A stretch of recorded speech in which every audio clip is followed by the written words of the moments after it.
across the UK, on DAB+, on YouTube, on your mobile, and on your side. This is Talk.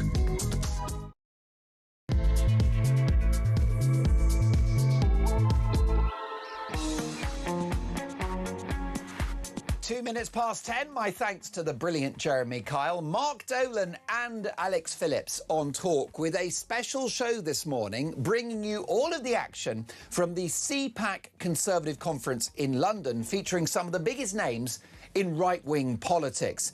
So my co-host for the entire show is superstar Talk presenter Alex Phillips. She's down there in the capital live. And my question to you this morning is a very simple one. It's about the future of this country and a brand new Prime Minister in Andy Burnham, even more left-wing than Keir Starmer, somebody that no one voted for. So this is existential for the United Kingdom. What I want to know from you is this. Should the right unite to save Britain? And save is the word, because we're in trouble.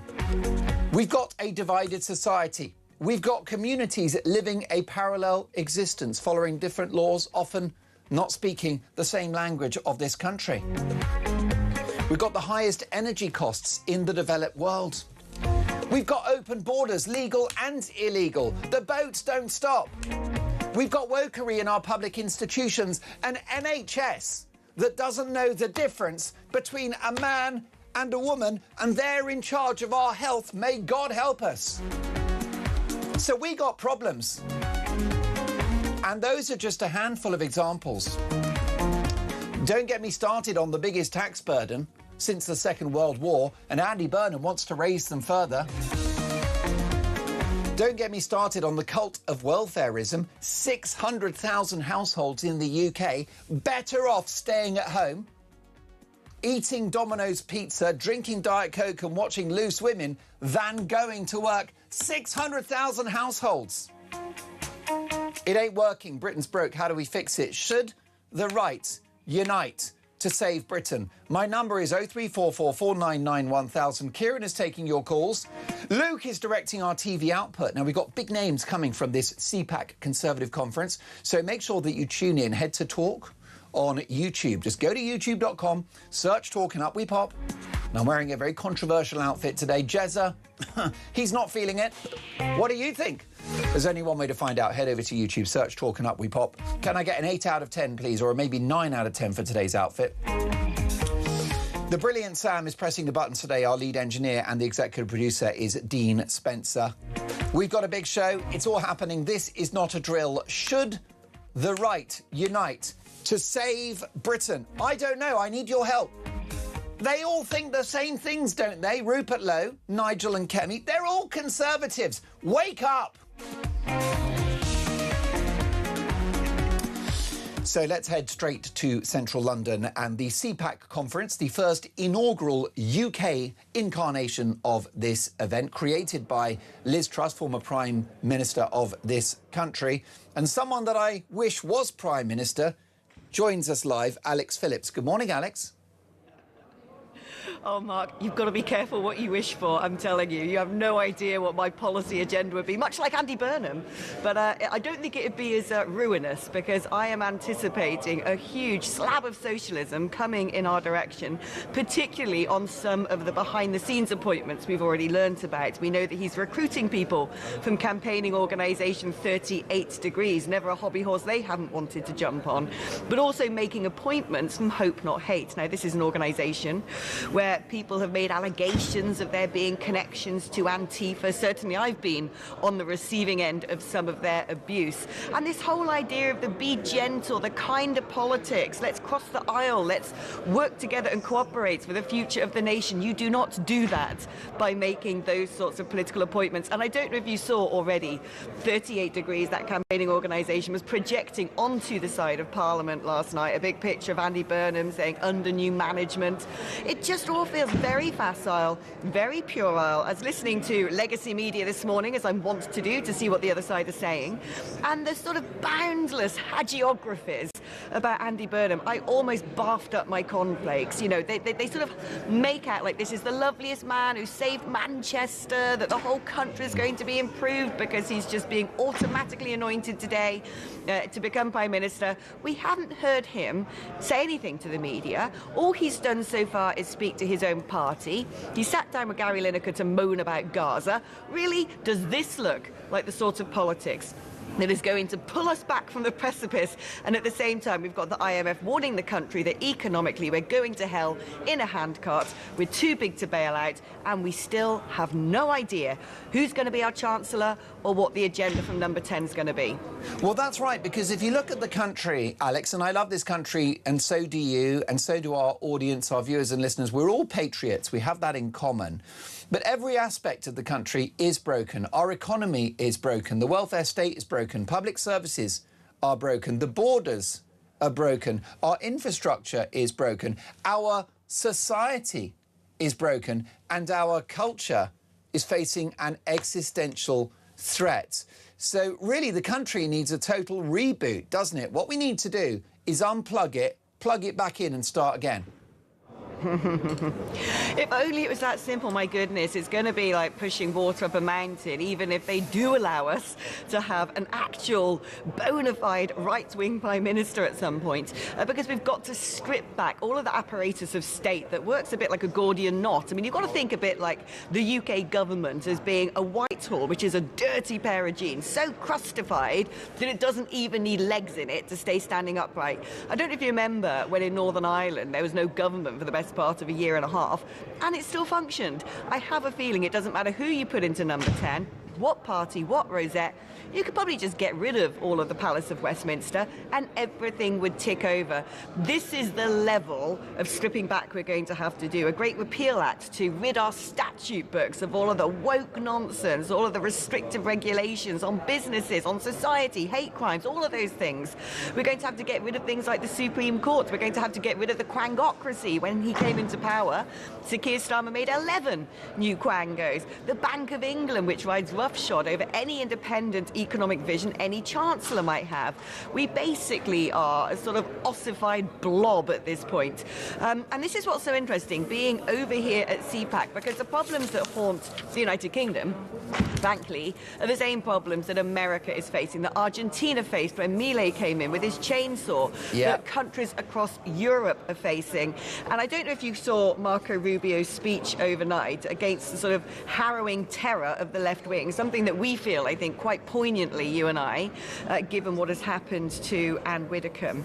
But across the entire West, we've got this morass of horrible Marxist socialism. Having spent half of the last century fighting it, trillions of dollars, we now essentially have it running our supranational organisations, our public institutions, our government. Right now, we've just, you know, got a new one in number 10. Well, again, Alex, make the record change. Too right. Alex, be afraid. Be very afraid. I already miss Keir Starmer. I miss the guy. And let me tell you why, and I'm not joking, and this is not a stunt. I'm being deadly serious, and I'll tell you for why. He is the lesser of two evils, because Andy Burnham is going to be so left-wing as a Prime Minister because he's being propelled to power by a cadre of left-wing figures within the party. He'll be backed by the unions. When he gets in, Alex, they will expect their pound of flesh. This guy is wedded to the failed and ruinous ideology of socialism. To be fair to Starmer, he had a Home Secretary that tried to curtail the worst excesses of indefinite leave to remain. And he did, although unsuccessfully, try to reduce the welfare bill. Andy Burnham won't do any of those things. No, I think you're right, but actually we don't know what he's going to do, and that's even more egregious, isn't it? You know, people are stomping around, moaning about the right wing, this, and I'm just like, hold on, we are changing Prime Minister again. At least the Conservatives had the decency to have a leadership election where we could watch those debates as the general public and get an idea of what people stood for. With Burnhamism, nobody can tell you what it is, but what it does seem is he's being dragged around like a dog's chew toy at the moment by all the different factions within his party. And what worries me, and what worries me the most about the sort of lazy campaigning, incurious legacy media, is the fact that they just see a man with a fashionable pair of bins, a black T-shirt, some decent eyelashes, and go, he looks nice, yay, it's all going to be okay. It is the wolf in sheep's clothing, the idea that actually nothing's going to change. The trajectory is not going to suddenly go in a different direction. This man might be able to sell it a bit better because at least he sort of looks like a normal human being and doesn't sound like he's been made in a Chinese robot factory, which is pretty much what Sir Keir Starmer was. So in that regard, I'm with you. I kind of am a little bit more wary of Burnham. And we're already hearing noises, aren't we, about possibly needing to apply a wealth tax. Andy Burnham was the man, don't forget, that wanted to create a national social care service, and to fund it, he wanted to apply a death tax on the elderly, £20,000 for those who can afford it once they're dead, in order to pay going forwards all, you know, this huge, fat, bloated welfare state, which again, is it going to be cut? No, we've heard nothing on immigration, nothing, the most critical issue of our age. But what we do know is, sitting down with old lugholes himself, Lineker, he started making all those stupid noises about Gaza. We should have put, you know, plans in place to demand a ceasefire from Israel earlier. You know, the minute their country got invaded, attacked, mauled, molested, raped and pillaged by Hamas, we should have been there, ready to tell Israel they're not allowed to fight back. How unserious is this guy? Is that what he thinks foreign policy is? That you can actually just sort of, you know, someone in 10 Downing Street says, I know, let's have a ceasefire, and all of a sudden Netanyahu's quaking in his boots. Does he not realise who our allies are? He was talking about, I don't want to see any bombs or bullets being sold from Britain into Israel. Does he not understand that we don't do that, actually? We might said the odd electronic component, but actually we rely heavily on Israeli military technology to power our fast jets, to do our reconnaissance, to help keep us safe. This is my problem. It is the typical leftist be-kind platitudes which they use to disguise a politics that often underneath surface level is far more sinister. Now, Rupert Lowe, Kemi Badenoch and Nigel Farage think mostly the same things. They're all Conservatives. Why can't they work together to save Britain? Do they think the same things? I mean, this is the thing, right? Broadly, they do. Nigel Farage for 20 years. 95%. Well, no, but this is. But I'll tell you for why, OK? I've known Nigel for over 20 years, and he's always thought the things he thinks and says today. Always. Everyone's always been clear what Farageism is. Reducing the state, getting rid of net zero, controlling our borders, standing up for Judeo-Christian values. That has not changed. And he was vilified for it, he was ostracised for it, he was demonised for it. Now, all of a sudden, because the overly mentioned Overton window has shifted, all of a sudden the Conservative Party suddenly think, oh, that's what we believe as well, despite not doing it for 15 years. And so now you've got a Kemi Badenoch who's trying to out Farage. And then you've got the grotesque creation of Rupert Lowe, who about 10, 15 years ago was just donating to the Conservative Party and wanting to swan around private members' clubs and, you know, be patted on the back and get to sit at tables with Rishi Sunak and all the rest of it. And now he thinks that he wants to out Farage. And look, I'm trying not to be too biased here because obviously I know the man, but it does seem quite ridiculous that when I first knew him, the gulf between the Conservative Party, David Cameron, and UKIP was enormous. Nigel used to say you couldn't put a fag paper between the Labour Party and the Conservative Party, and he was right, and he is advocating for all of the things now that the Conservative Party are trying to convince us that they believe in, despite having only just come out of government, having had 15 years in order to demonstrate that they believe those things. And so, you know, I question the sincerity of what they're doing. My concern is the same people just want to keep their greasy little hands on the lever of power. They will keep telling us that they believe things. They will not deliver it. They want to fight off all their enemies so they maintain control. And this is what the problem has been for a long time on the right wing. The Conservatives are more obsessed with parlour games, more obsessed with politicking than policy making. Quite frankly, Labour as well. We can see that with, 2 years, that's it, Starmer you're gone, Burnham you're in. And I think the British people now need politics that's got conviction, got direction, got ideology, got bravery and courage, that we all know what it is, that we get to vote on those policies and those principles, whatever side of the political spectrum you're on, and they get delivered. We just haven't had that for decades now. Let's take a listen to some feedback from our viewers and listeners, Alex. Sarah in Weymouth. Yes, Mark and Alex, absolutely the right should unite. We need all our smartest brains and all hands on deck to win the next general election and sort the country out. Amanda in London. Mark, the right simply have to unite to save Britain. When it comes to the crunch, I'm sure they will. Sean, good morning, Mark, and hello, Alex. On the united right, yes, please. The right need a majority, if not all, in the next election, regardless of the party, or nothing will get done, and we will continue to have a dangerous left destroying our country. Alex, could you swallow a united right if it was led by Nigel Paul Farage? I could swallow a united right if it was led by someone who's actually right-wing and wants to work hard for the country, whoever that may be, because I care about the future of this country, not what colour someone's rosette is. But is the problem I have, Farage and the this is deal what I'm trying breaker? to say, is I don't trust. Well, look, I don't mind personally, I don't mind who's the Prime Minister, as long as they're a righty who wants to deliver. The problem I have is trusting the people who for 15 years gaslit us, told us they were going to do something, and did the opposite. People who wanted to play games, plotting, faction fighting. You know, I have not forgotten the nonsense, you know, whether one likes Boris Johnson or not. You know, people wanting to stab him in the back and the front, the gold wallpaper, the COVID parties, all of this stuff which gobbled up headlines at a critical time when we had major issues. We'd come out of a pandemic, the economy was going down the drain. We had this huge inflow of migrants from misogynistic Middle Eastern countries, and instead what we were talking about, whether you had a glass of Prosecco at 2 minutes to 5 or 2 minutes past 5, I don't care. That's what I want to see flushed out the politics. That is what I still see taking place far too much, quite frankly.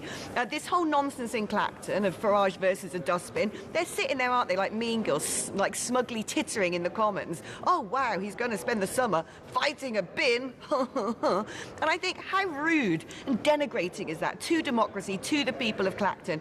You might not have liked the fact he called a by-election, but you damn well go and fight it. They did up in Makerfield. Why aren't they doing it there? This is the sort of stuff that frankly should disgust people of any political persuasion in the United Kingdom when they think it's all about memes and cartoons and hashtags and viral clips and sassy comments at PMQs and backing a dustbin. No, deliver change, deliver policies, do politics. That's the stuff we've got to get out of our system. That is the cancer. That is the rot. That is why we've got nowhere. But we're stagnating because every single political party seems to want to play games on our time, on our watch, and with our money. That's what's got to end. Now, at the moment, the right is not united, Alex Phillips, but you and I are united for the next 3 hours, shoulder to shoulder, to deliver an important conversation about the future of this country, an unelected, even more left-wing Prime Minister in Andy Burnham, man at M&S himself, and a divided political right in this country, should they come together to save Britain. We're going straight back to Alex Phillips very shortly. She's live from the Conservative CPAC conference in central London. Wow, Alex is so articulate, says Michael in North Staffordshire. During her chat, I had to look up hagiography, Gordian knot, ossified and morass. I totally agree. It's like an episode of Dictionary Corner, isn't it? Every single word was used precisely and correctly, describing the situation and circumstances that she was debating. An impressive woman in so many ways. Bang on, Alex. Let's hear more from you today. Well, Michael, I'm delighted to say that Alex and I are co-hosting this show for the whole 3 hours. It is the dream team here on Talk. Let's take a voice note from Peter. Regarding the right uniting, that would be all well and fine, but given that the Conservative, the treacherous, treasonous Conservative Party, still contains a large number of left liberal wets in it, as soon as Kemi gains power, if she was ever likely to, which I very much doubt, the minute she starts to try and implement some of these right-wing policies or even move to the right, the left will rise, the 1922 committee will come out, the men in grey suits, and they'll get rid of her. And then they'll put somebody back in who's either a centrist or a centrist left, and we'll be back back to square one again, more broken promises. So I don't see how we can ever trust the Conservative Party again whilst these Liberal wets are in the party. And I'm afraid Kemi's not done enough to rout them out. Even though she's moved a few on, there's still a lot there.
Current affairs, international news, letting criminals off while sending...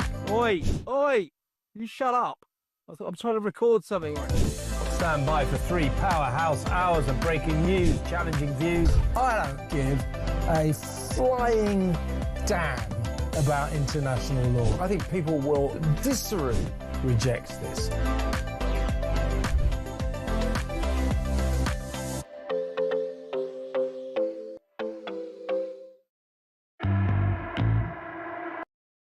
Across the UK, on DAB+, on YouTube, on your mobile, and on your side. This is Talk. You are listening to Talk 1024. Alex Phillips live from the Conservative CPAC conference in London. Andy Burnham becomes our next Prime Minister on Monday. Here's a voice note on that very subject from Carl. Andy Burnham, I'm obviously from Bury Greater Manchester, and he's done nothing for Manchester. I don't know anybody that thinks he's the king of the north. All he's done is sort out some buses. The guys, there's allegations regarding, obviously, grooming gangs from people that are well connected with that situation. He's basically wasted money on CAS cameras, clean air zone cameras. He's missed his homelessness target year after year. There's a lot of illegal, undocumented men hanging around. It's an horrible place to go to. So I don't understand all this. Andy Burnham's the saviour. He's done nothing. He's basically just been a ceremonial civil servant for the last 10 years. So I just hope he doesn't last very long and he gets booted out. Most definitely, Carl. Thank you for that. And Andy Burnham, who will be our next Prime Minister, has been quoted as saying, if in doubt, blame Thatcher. Well, that's a bit awkward, isn't it, Alex Phillips?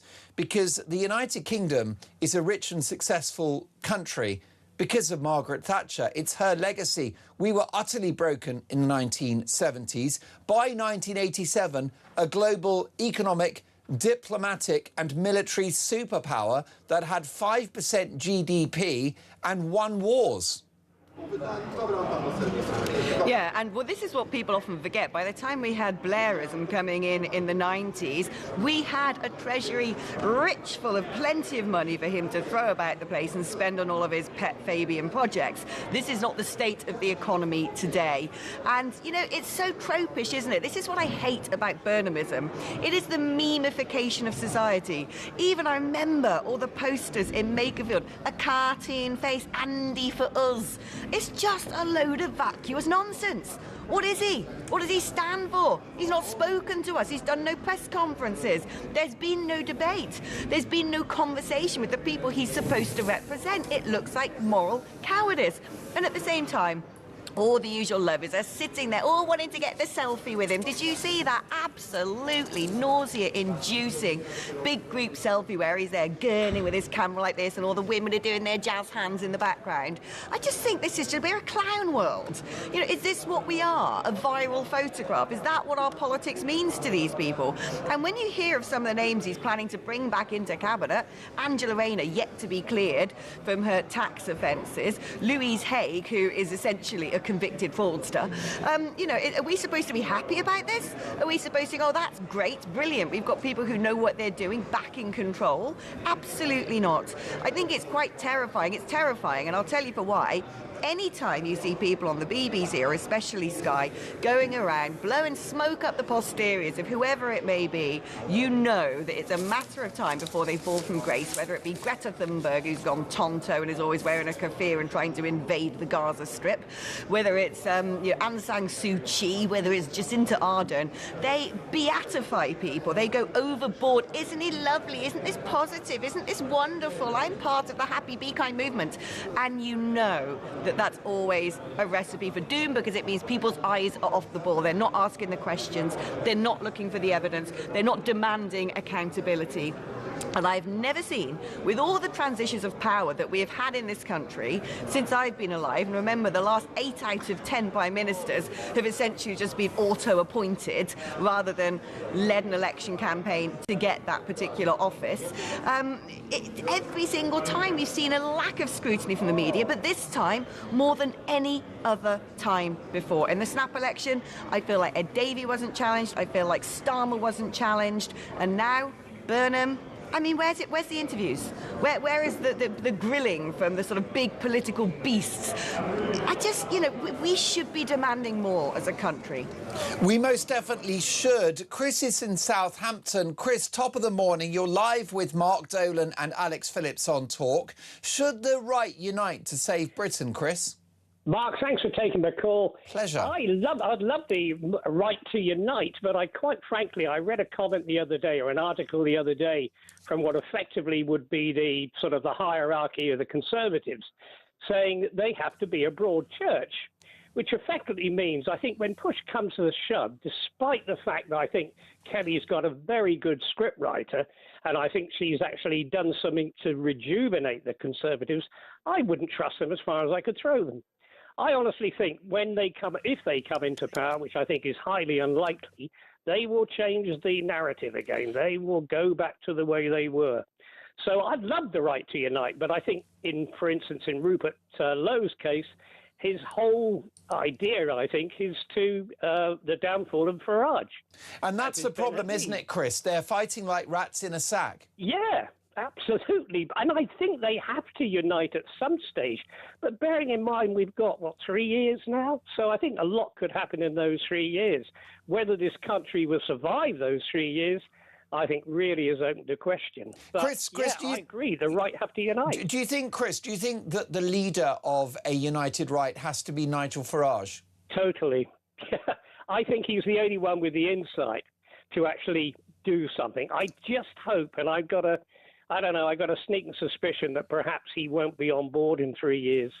I think he sounded the other day as though he's just about come to the end of his tether.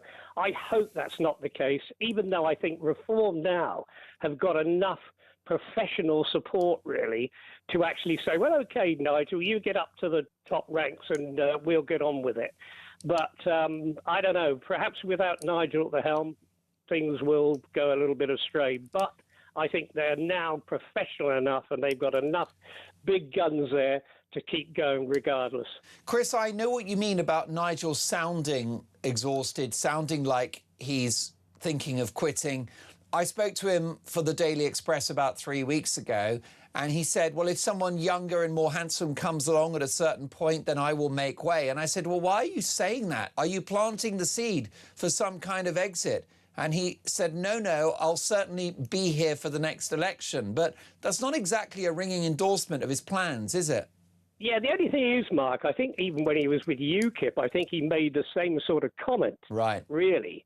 And so it's typical Farage narrative to a certain extent. I really do hope he stays on board. I know a lot of people don't like him, etc., but you're not looking for personalities. You're looking at somebody who can literally save this country. And quite frankly, it's in such a mess. And by the time this Burnham guy actually does his so-called magic, I think we could be on the brink. I really do. Chris, and I think a lot of people agree with me.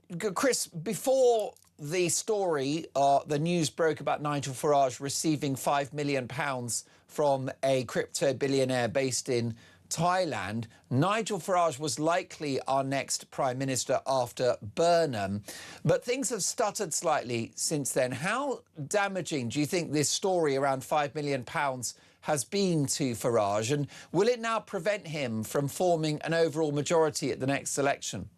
No, I don't think so, quite frankly. I mean, I talk to a lot of people who are Reform supporters, and I don't really think they care anymore. They realise the establishment has gone out of its way to demonise and vilify Farage over many years, and I think we've just about been anaesthetised to all this propaganda.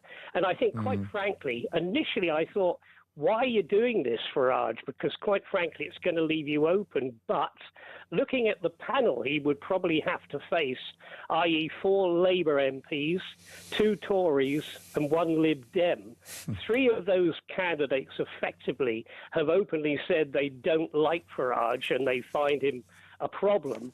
It doesn't exactly smell of, a situation where he's going to get a fair trial. So I think it's a bit of a risk, but I think he was probably right in opting out.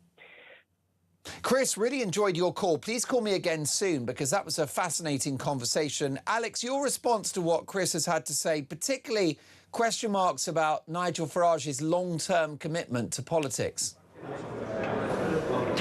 Come on, he's 63 years old. He's not doddering around on a Zimmer frame, losing his marbles. He's fine. Of course he's exhausted. Of course he's, proverbially peeved, because he's getting, well, some might call it due scrutiny. Others might think it is a sort of overwhelming attack lines, lawfare, to coin a Trumpian term. Because let's refocus on what the hoo-ha is around the £5 million. So he got given £5 million. Is that the problem? No. Is that a crime? No. Did he not pay tax on it or something like that, like Rayner? No, that's not it either. Did he use it to fund a criminal enterprise? No. So what is the problem? He just didn't declare it. It's an admin thing. It's a paperwork thing. And so this is where I think we got to focus on what's going on. And actually, in the wake of those allegations against him, it's interesting how they started to overplay their hand. They went after Richard Tice. They started going after, they dug up all of the information on George Cottrell, which has been in the public domain for 2 years. And so it started to look rather like a witch hunt. And what we know from American politics, especially, is actually the general public don't like that. They start to see through it. They see it for what it is. And so perhaps now they've rowed back, or perhaps that's in the wake of what happened to Anne Widdecombe. Also, don't forget how the establishment have tried to politicise that. They lied to us about it's nothing to do with politics. Oh, it's not politically motivated. They didn't know that. The police said we don't have evidence to this end yet. And now it turns out, well, it is exactly what most of us thought it was from the start. They then said, oh, look, Nigel Farage is trying to capitalise on this tragic incident. He went and laid a wreath of the memorial with Anne's nephew. I just think the way, frankly, that some of the main news outlets and some lead political figures have behaved over the past couple of weeks is not exactly a ringing endorsement of the health of politics in this country today. But when it comes to Nigel's health, I mean, look, he's 63, isn't he? You could have made arguments about Joe Biden being a fossil that, had lost leave of his senses. We could see that, and we were told, no, he's fine, he's fit. Look at him with his aviators walking around. Nothing to see here. He could run the marathon, when we knew he was senile. And now they're trying to play that game with Nigel, suggesting that he's weakened, suggesting that he needs to be replaced. He's all right. No, Alex, I don't think it relates to his health, although there have been rumours on that one, which I think is nonsense, because he was in rude health when I spent half a day with him a couple of weeks ago. The question is about his appetite for this in the long term. Right. But but if, he spent 30 years fighting in politics, do you think he's going to actually be right next to the finish line and go, nah, I can't be bothered finishing that? Everything I know about that man for the last 2 decades is he is the most tenacious person I know. He works blimmin' hard. He likes to play relatively hard as well. He's a bit of a bon vivant. I think by and large he gets that balance right. He's a normal person, which is quite rare to find in politics. But this idea that this is a man who lacks courage or conviction or spine or backbone or determination. Can you see who we're talking about here, right? You just have to look at his record in politics to realise that that is why people are increasingly thinking, I might not have liked him, I might not have always agreed with his politics, but perhaps this is what this country needs, because we're in an era right now of strongman politics. We're in an era of proper hardline leadership. And it's interesting, isn't it, to see that this is what Kemi Badenoch's trying to do. You don't hear about the Conservative Party or their policies or their branding. You don't see anybody else being put forward to represent their cause. It's her.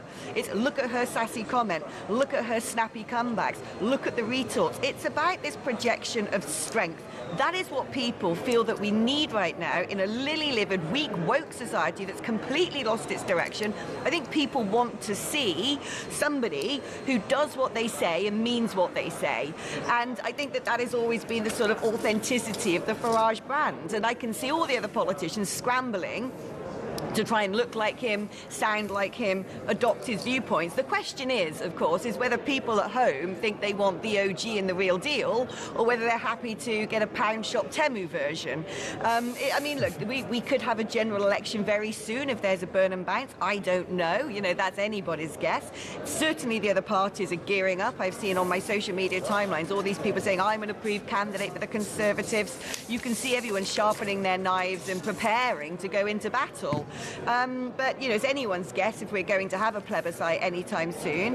And it's going to be a difficult one. We live in a very divided country, and at the same time, we've got very divided politics. It's not really a great recipe. Well said. She's on fire this morning. She's coming in hot. Alex Phillips, live from the Conservative CPAC conference in central London. Back very shortly. My question to you this morning, a very simple one. Should the right unite to save Britain? This is Talk. Here at Talk, we're giving you the chance to win a massive £26,000. The question is, what would you do with all that money? I don't know. We've got a wedding. I would buy a camper van. Probably just like clothes, yeah. Not on a big holiday. Emigrate. So if you fancy getting your hands on £26,000 tax-free, here's all the details you need to enter. For your chance to win, visit talk.tv/win or text TALK to 8338 by 6 p.m. on the 20th of July 2026. Texts cost £2.50 plus your standard network rate. Or send your name and number by post to Comp 1, PO Box 3190, Colchester CO2 8GP, to arrive by midnight on the 23rd of July 2026. 18 plus, UK residents only. So for your chance to win, text TALK to 8338 now. This is a network promotion. Full T's and C's at talk.tv/win.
across the UK.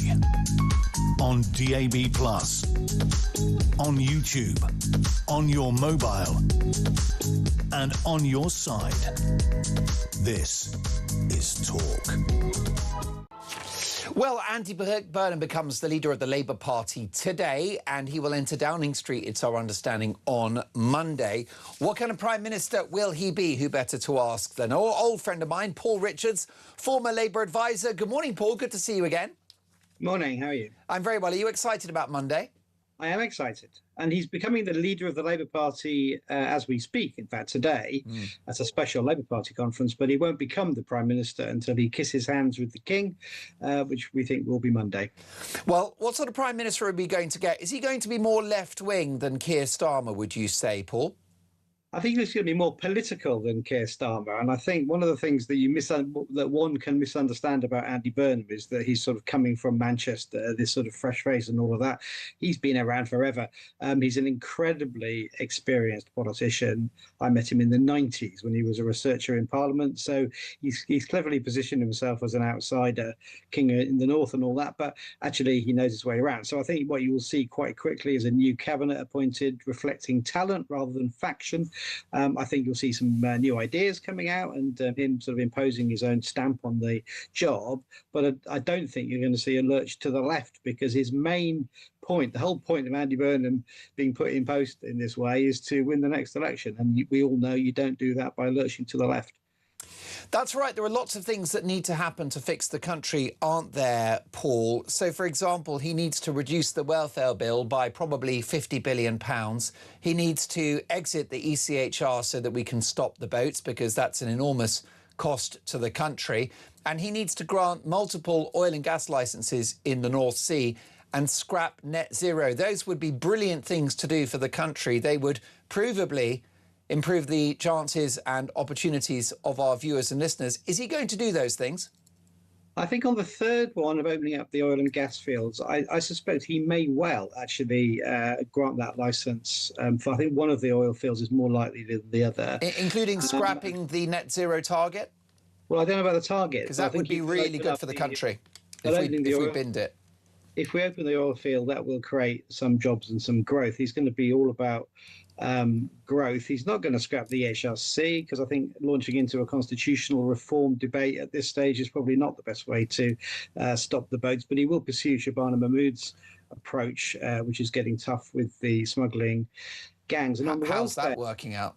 And on the, well, they're down 41%, as you know, from last year. Small boat crossings are down, so that's going in the right direction. And then on the other point of welfare, Alan Milburn's written a great big report, which I think which Burnham as Prime Minister will adopt, which is all about getting those 800,000 plus, maybe even 1 million young people who are not in employment, education or training, and stopping them from wasting their lives and wasting our money, and getting them into some sort of useful training or work situation. So I think he's very attuned to the problems of the nation. He's not just appearing from nowhere. He knows what it's all about, and I just think he will start to take some strong action. Also, other things perhaps on social care.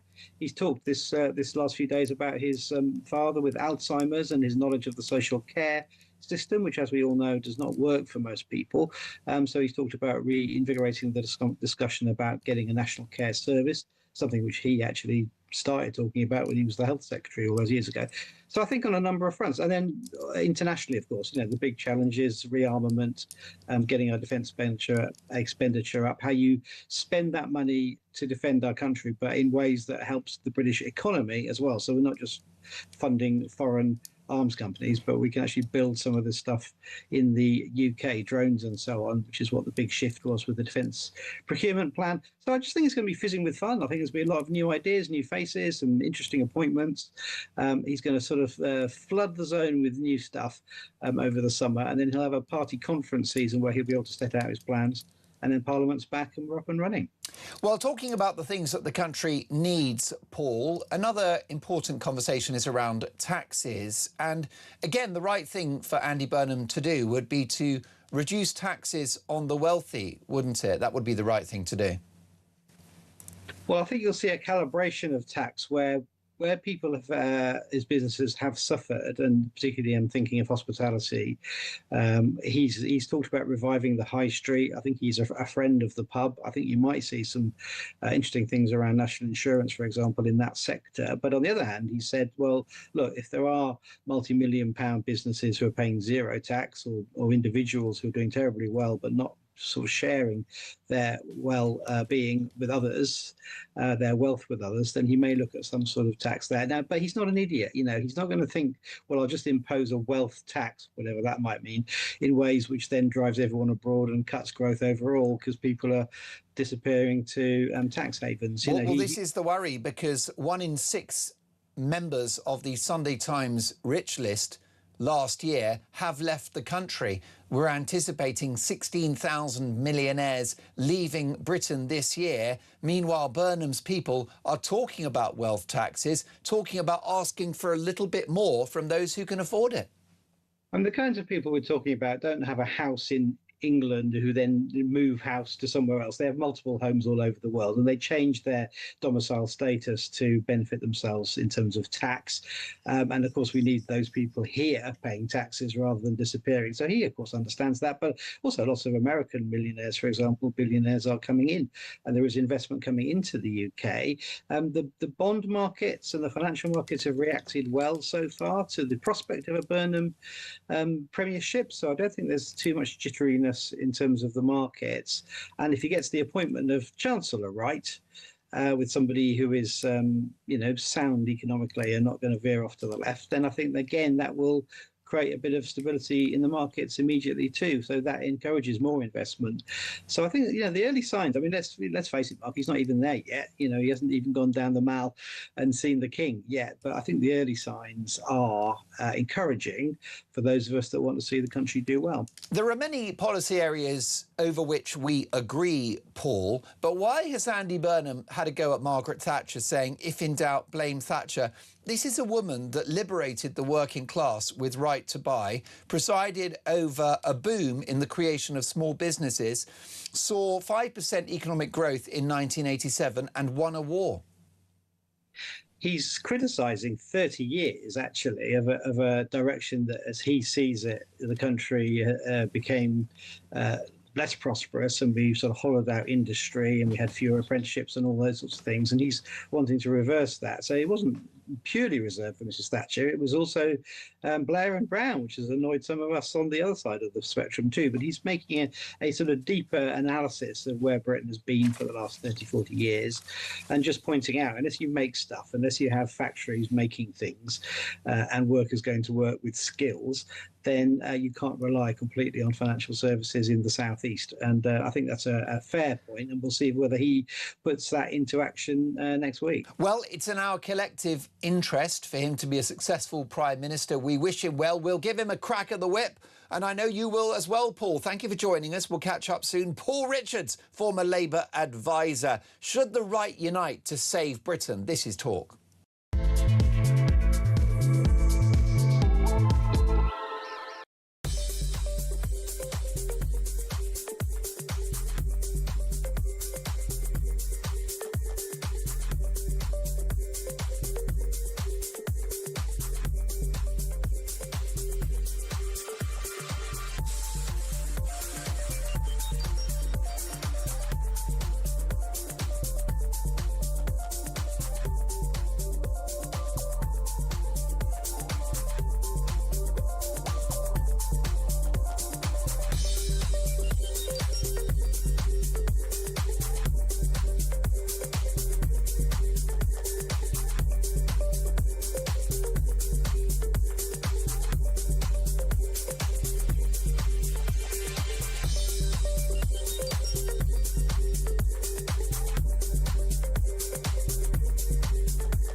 current affairs, international news, letting criminals off while sending... Oi! Oi! You shut up! I'm trying to record something. Stand by for 3 powerhouse hours of breaking news, challenging views. I don't give a flying damn about international law. I think people will viscerally reject this.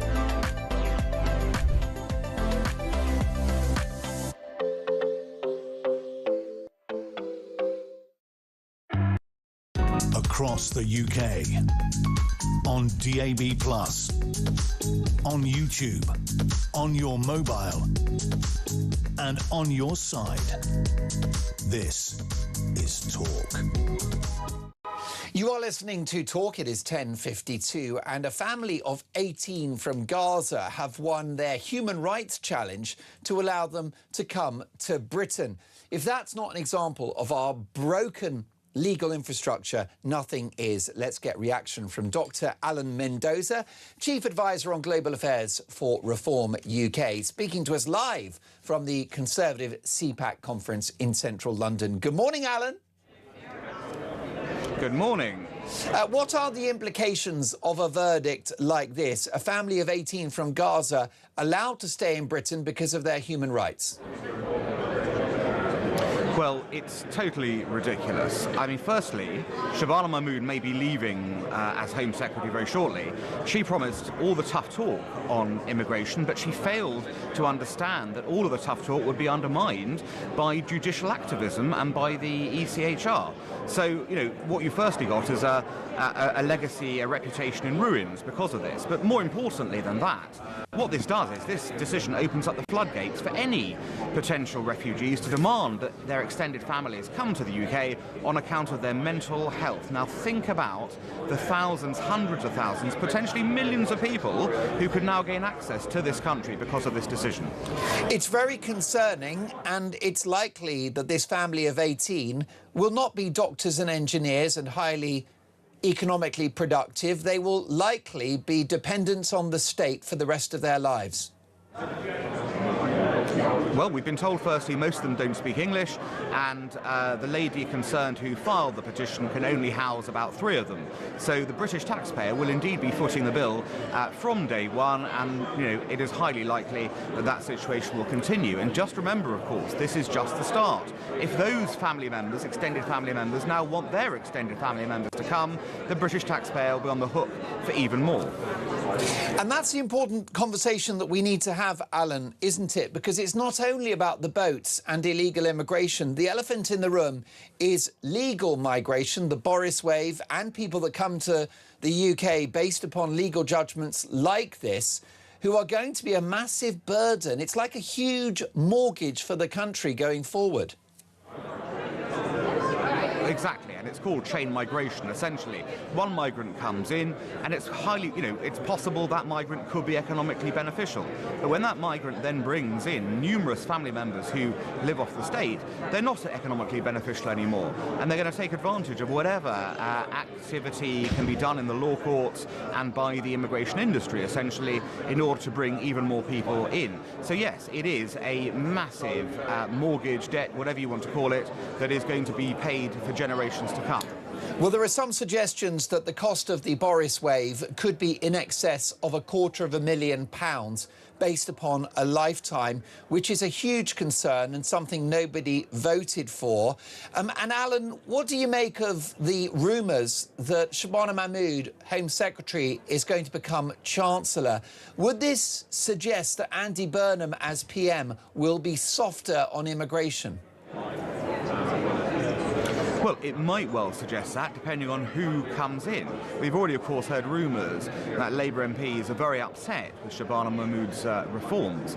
But the point of this is, it doesn't matter what reforms you do, as long as the ECHR and judicial structure remains in place, where judges and European legislation can essentially, or European court legislation, can essentially dictate what happens in this country. You can have all the legislation you like here, but it will be overturned by either judges or by the ECHR rules. Now, Alan, I know you're gunning for a Reform UK government, but do you think the right should unite to save Britain? Well, I think the right can unite by backing Reform UK, who are the likeliest people to be able to overturn a Labour government going forwards. You know, we've seen the poll leads, hundreds of polls in a row, Reform UK in the lead. You know, if you want to unite the right, the obvious choice is to back Reform UK going forwards. If it came to it, to keep Labour out of power, would you like to work with the Tories and even Restore? Well, I think everyone wants to keep Labour out of power, but I'm quite confident that a general election, whether it's delivered in the next few months, as is rumoured, or far longer, will actually deliver a Reform majority, and there won't be a need to work with anyone else. And that, I think, is the goal that we keep on going for, and I think the country needs to keep that in mind. If they want to get rid of the Labour government, your best bet is to vote Reform. Has Nigel Farage messed it up with his $5 million bung from a crypto billionaire and the bin-face by-election? Well, firstly, it's not a bung, as has been extensively discussed in the media. It was a gift, and he's done nothing wrong. And secondly, the by-election will show, I believe, the people of Clacton will come out and endorse him as their Member of Parliament. I think that's important, because throughout all this, sort of warfare on Nigel and on Reform, the people haven't really been asked their view about it. He's gone, right, I'm going to let my constituents decide whether they want me to continue as their MP. I'm quite confident they will want him to continue as their MP, and I think that will draw a line in the sand on this issue. And were people to keep on banging on about it afterwards, I think the people of Clacton, particularly if they're forced into another by-election afterwards, as is rumoured, will give that short shrift again. And Alan, before we let you go, truly appalling scenes at the World Cup semi-final with Argentina players holding a banner in regard to the status of the Falkland Islands. What action would you like to see taken? Well, this isn't the first time this has happened, and FIFA need to get serious about political sloganising at the World Cup. We've seen numerous examples of this. We've seen the pro-Palestine nonsense. We've now seen the Falkland Islands nonsense going on. If FIFA allow this to continue, they run the risk that the beautiful game is going to be politicised endlessly going forward. There should be a ban on Argentina going forward because of this behaviour, and the players, might need to be suspended as a result of this. Alan, lovely to see you. Thank you for joining us live from the CPAC conference in central London. Very interesting, the remarks that he's made. And what about Andy Burnham? He becomes leader of the Labour Party today. Forget about democracy, folks. This guy is being parachuted into number 10. No one voted for him. No one voted for a more left-wing administration. That's what we're going to get. A performative Prime Minister, man at M&S, someone more famous for his suits than his policies, a preening narcissist that used to be a Blairite and is now to the left of Corbyn. Make it make sense. Your reaction to this incoming Prime Minister, could he surprise people and do a good job? Are you excited about having a new Prime Minister? Will he be an improvement on Keir Starmer? And what about the political right? Should they get together to save Britain? A big hour to come. This is Talk.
Across the UK, on DAB+, on YouTube, on your mobile, and on your side.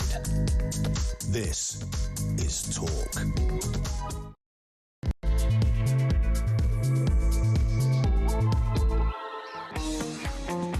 Coming up to 3 minutes past 11, Mark Dolan on Talk with Alex Phillips. Welcome to a special show this morning, bringing you all the action from the CPAC Conservative Conference in London, the first of its kind, created by Liz Truss, no less, and featuring some of the biggest names in right-wing politics. So my co-host for the entire show is superstar talk presenter Alex Phillips.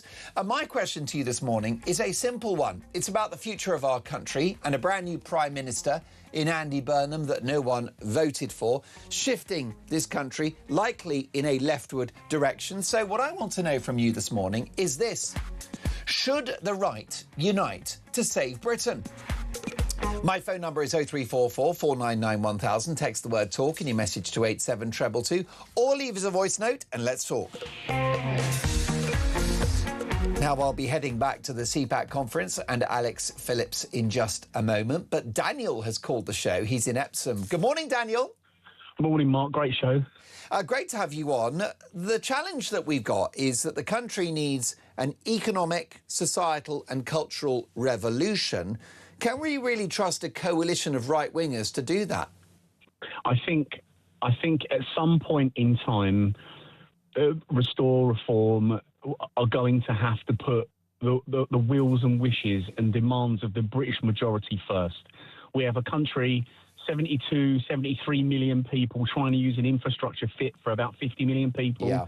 It's quite clear to everyone that mass immigration from the third world is destroying the fabric of our country. Nothing publicly run works. It's clear that Whitehall and the civil service are working against the wishes of the British majority. I don't think we even have a functioning democracy anymore. If you know that the majority of people in this country don't want and have never wanted illegal immigration and want legal immigration cut, why are we still getting it shoved down our throats?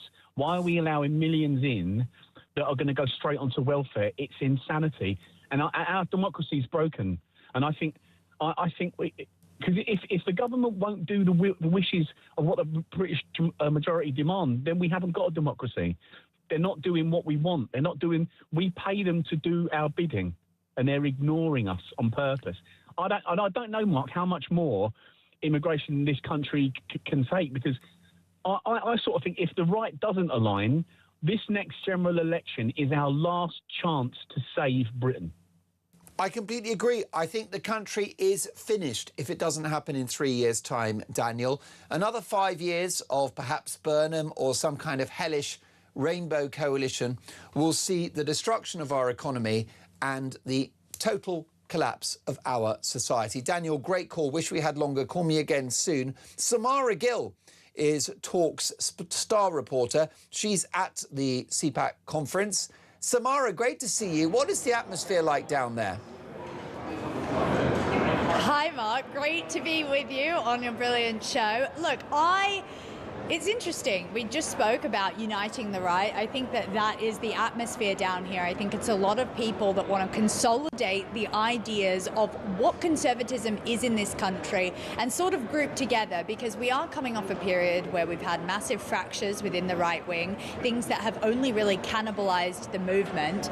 And I think there's a general sort of atmosphere of let's get together, make a plan, regroup, and try and tackle what is this Labour government that a new one is being coronated as we speak, and will be on Monday, which we'll have full coverage of. So I think that is the atmosphere here. There are plenty of people. I've seen some of the lefty outlets saying that, you know, the crowds were thinning, but that's not true. There's plenty of people absolutely involved in the Conservative movement for Britain.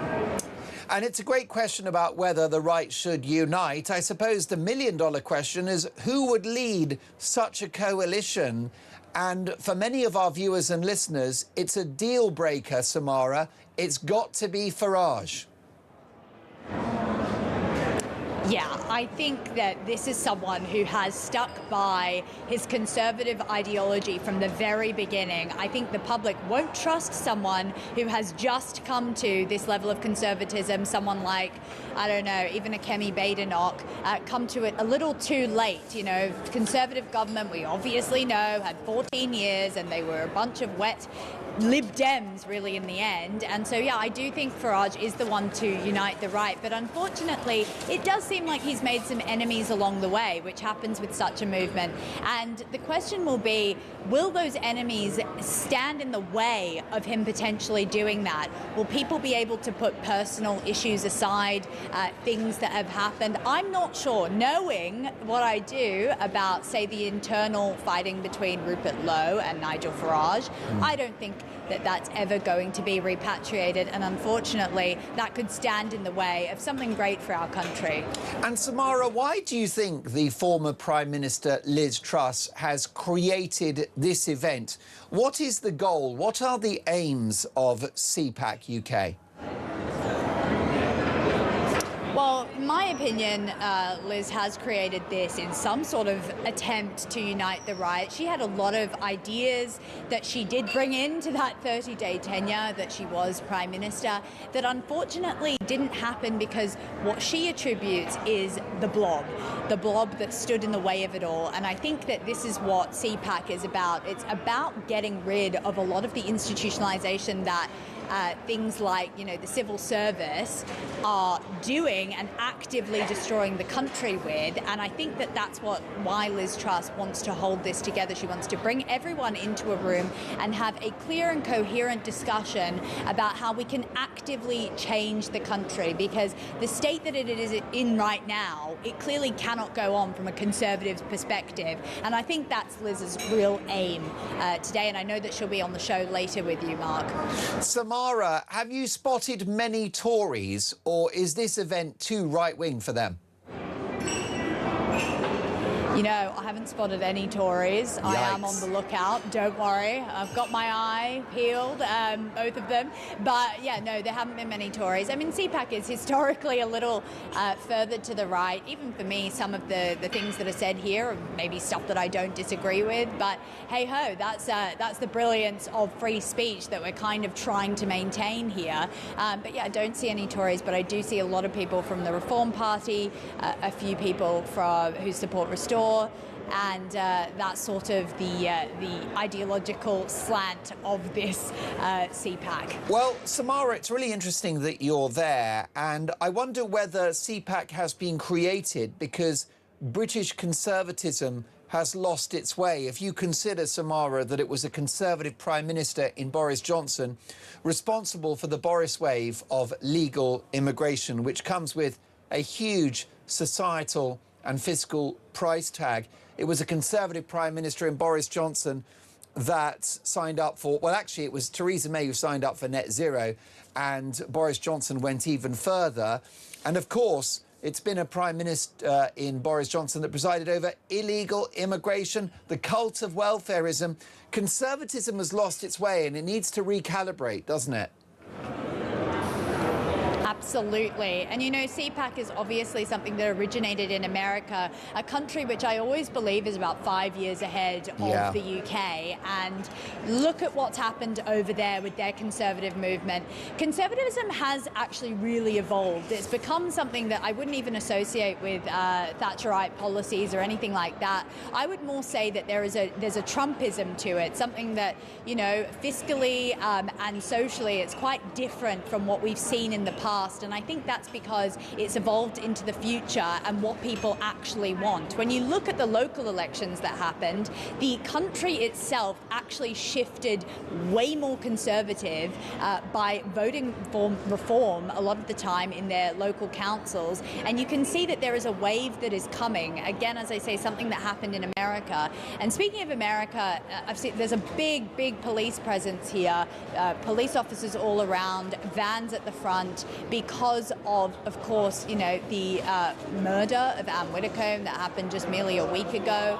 And of course, all the assassinations that did happen in America, which have now, it feels like that culture, as well as the conservatism, has come onto British territory. And I think that it's very interesting how we need to take the good and the bad and figure out just how to fit it into a UK Westminster system. Samara, keep an eye out for any of those lesser spotted Tories. If you see anyone of note, grab them and let's put them on talk. We'll catch up a little later in the morning. My thanks to Samara Gill, who is our top talk reporter, queen of the viral video, no less. Should the right unite to save Britain is our question this morning. Paul is in Manchester. Good morning, Paul. Morning, Mark. How are you? I'm very well. How are things in Manchester this morning? It's a little bit less muggy than it was last week. Well, we've got rid of some of the rubbish, haven't we? Well, that's a good way of putting it. I'm just going to leave it at that. But can I just say that two rights don't make a wrong? Two wrongs don't make a right, sorry. OK, and tell me what you mean by that. Right, so we have Conservative and we have Labour, and you keep putting their foot in it constantly, OK? I think of us as a syringe, and at the beginning of all this, we were at the front of that syringe, and we keep drawing in the third world. And now I'm right at the back of that syringe. And the rest of this country is right at the back of that syringe to accommodate everything else that is wrong. And these people won't acknowledge that. So I think the untried way might be the right way. Well, I think you're right. Your syringe metaphor is very, very powerful, Paul. I've got so many viewers and listeners who now feel like a second-class citizen in their own country, and they feel at the back of the queue. The politics aren't... These politicians aren't catering to the indigenous British people. They're catering to anybody else but. Yeah. And they're supposed to work for this country. They don't. Well, they care more about the poor overseas than the poor here. Can I just say one more thing? This pervert, this paedophile that's just been let out, we're going to fund his right to stay here. I know. Does this all make sense to anything? He's going to have legal aid, and he may well prevail and remain in the United Kingdom, Paul. It's and that's going wild. To cost us. That's going to cost us, and he has been convicted. He is a criminal. He is a deviant, and I'm going to have to pay for that. No. Sorry, Mark. It's so wrong. Paul, can Nigel Farage do this on his own, or is he going to need the help of the Tories? If he needs the help of the Tories, we'll end up going down that two wrongs thing, because they'll end up being the superior in that partnership. I know. And Farage is going to have his hands tied, and it's going to make Farage's points look inadequate. So he's not going to be able to voice it. He's not going to be able to get his things over the line. And what about Nigel and Rupert hammering out a deal, Paul? Oh, come on. They talk. All they do is talk sense. They talk to the man in the pub that wants to hear what that man is saying. The other people are turning off to Burnham's. People are turning off to the other clown that's just gone. Don't listen to him, because I might as well go see my gran at the cemetery and say, I'm going to do this, I'm going to do that, and just walk away and do the absolute opposite. I'm not going to do anything committed to anything. So you would like to see Nigel Farage and Rupert Lowe settle their differences, have a red wine dinner and make a deal? Yeah, and bring this country back to where it should. We're looked upon as a joke. We are looked upon as a weak country. If I went over to any of these other lands and said, do you think you can give me a house with benefits? Do you know what they say? There's the airport, mate. Get back on that plane. You just come off. Oh, but you don't have a passport for all that. Paul, you're right. You get it. I get it. Our viewers and listeners get it. And those who govern us do not. Paul, thank you so much for that. He says Nigel Farage's way is the right way, and he doesn't want a deal with the Tories. What do you think? Should the right unite to save Britain? Can Nigel do it on his own? 0344 499 1000. I don't care who saves the country as long as someone does. Now, Lucy Connolly was locked up for over a year for a tweet. She's live on the show next.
Current affairs, international news, letting criminals off while sending... Oi! Oi! You shut up! I'm trying to record something. Stand by for 3 powerhouse hours of breaking news, challenging views. I don't give a flying damn about international law. I think people will viscerally reject this.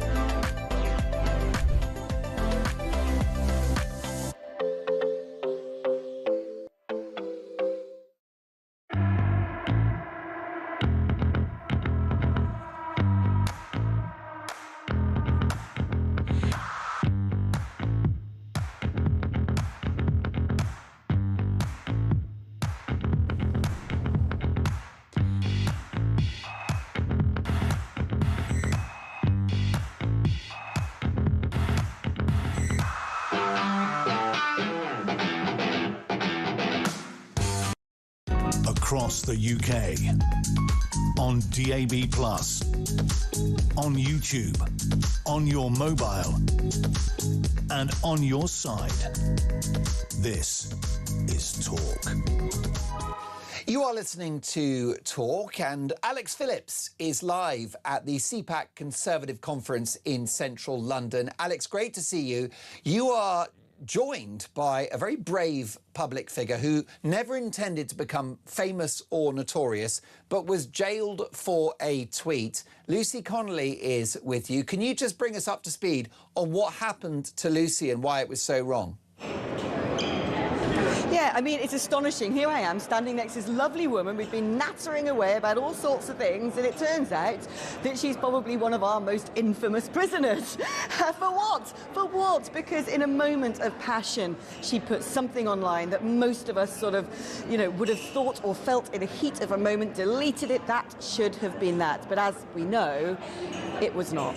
And she was sentenced to 31 months in prison for writing something. She didn't have a platform. There was no charge that she had actually directly caused people to go and act on her words. And I think it's become representative of the state of tyranny in this country.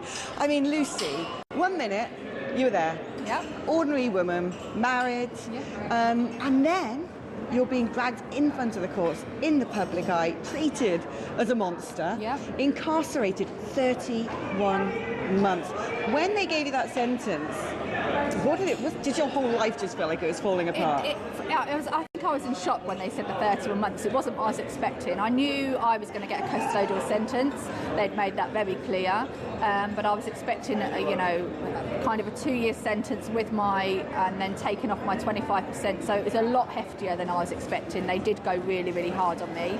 Didn't take any mitigation circumstances into account at all. But I remember actually when the judge started reading out all his, pages and pages of paperwork that he was reading out, so his summary, and he's began with something about diversity and and immigration is our strength.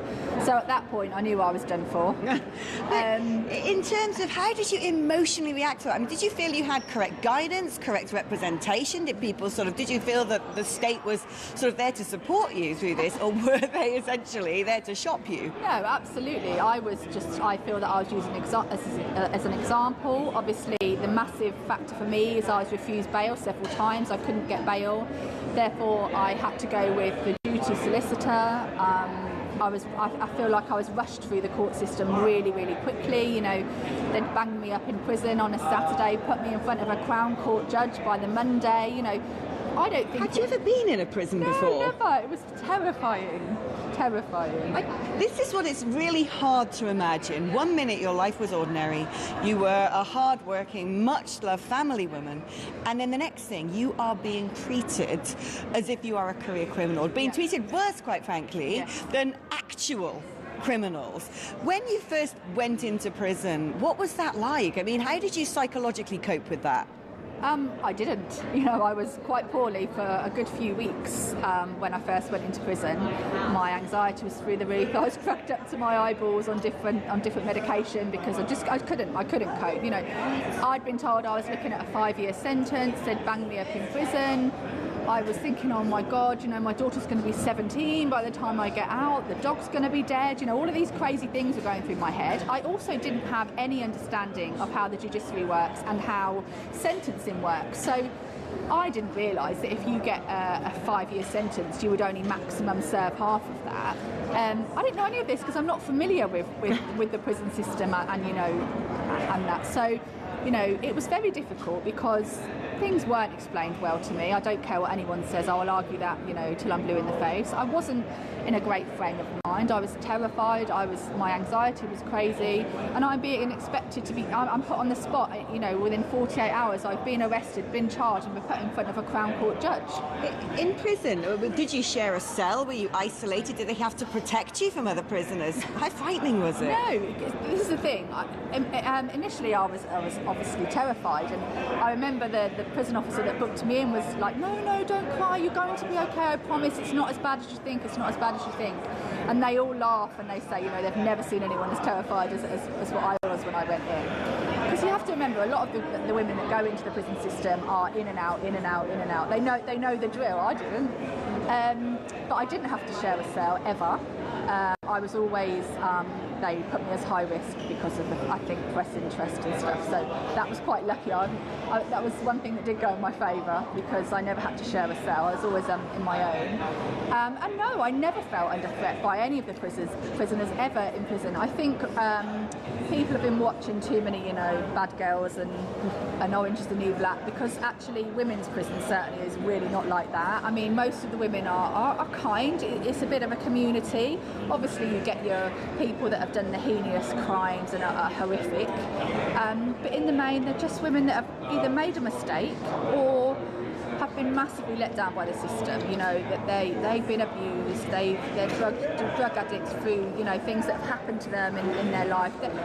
I feel they've been massively let down, and prison isn't the place for them. We should be saving prison for people that are a genuine risk to the public.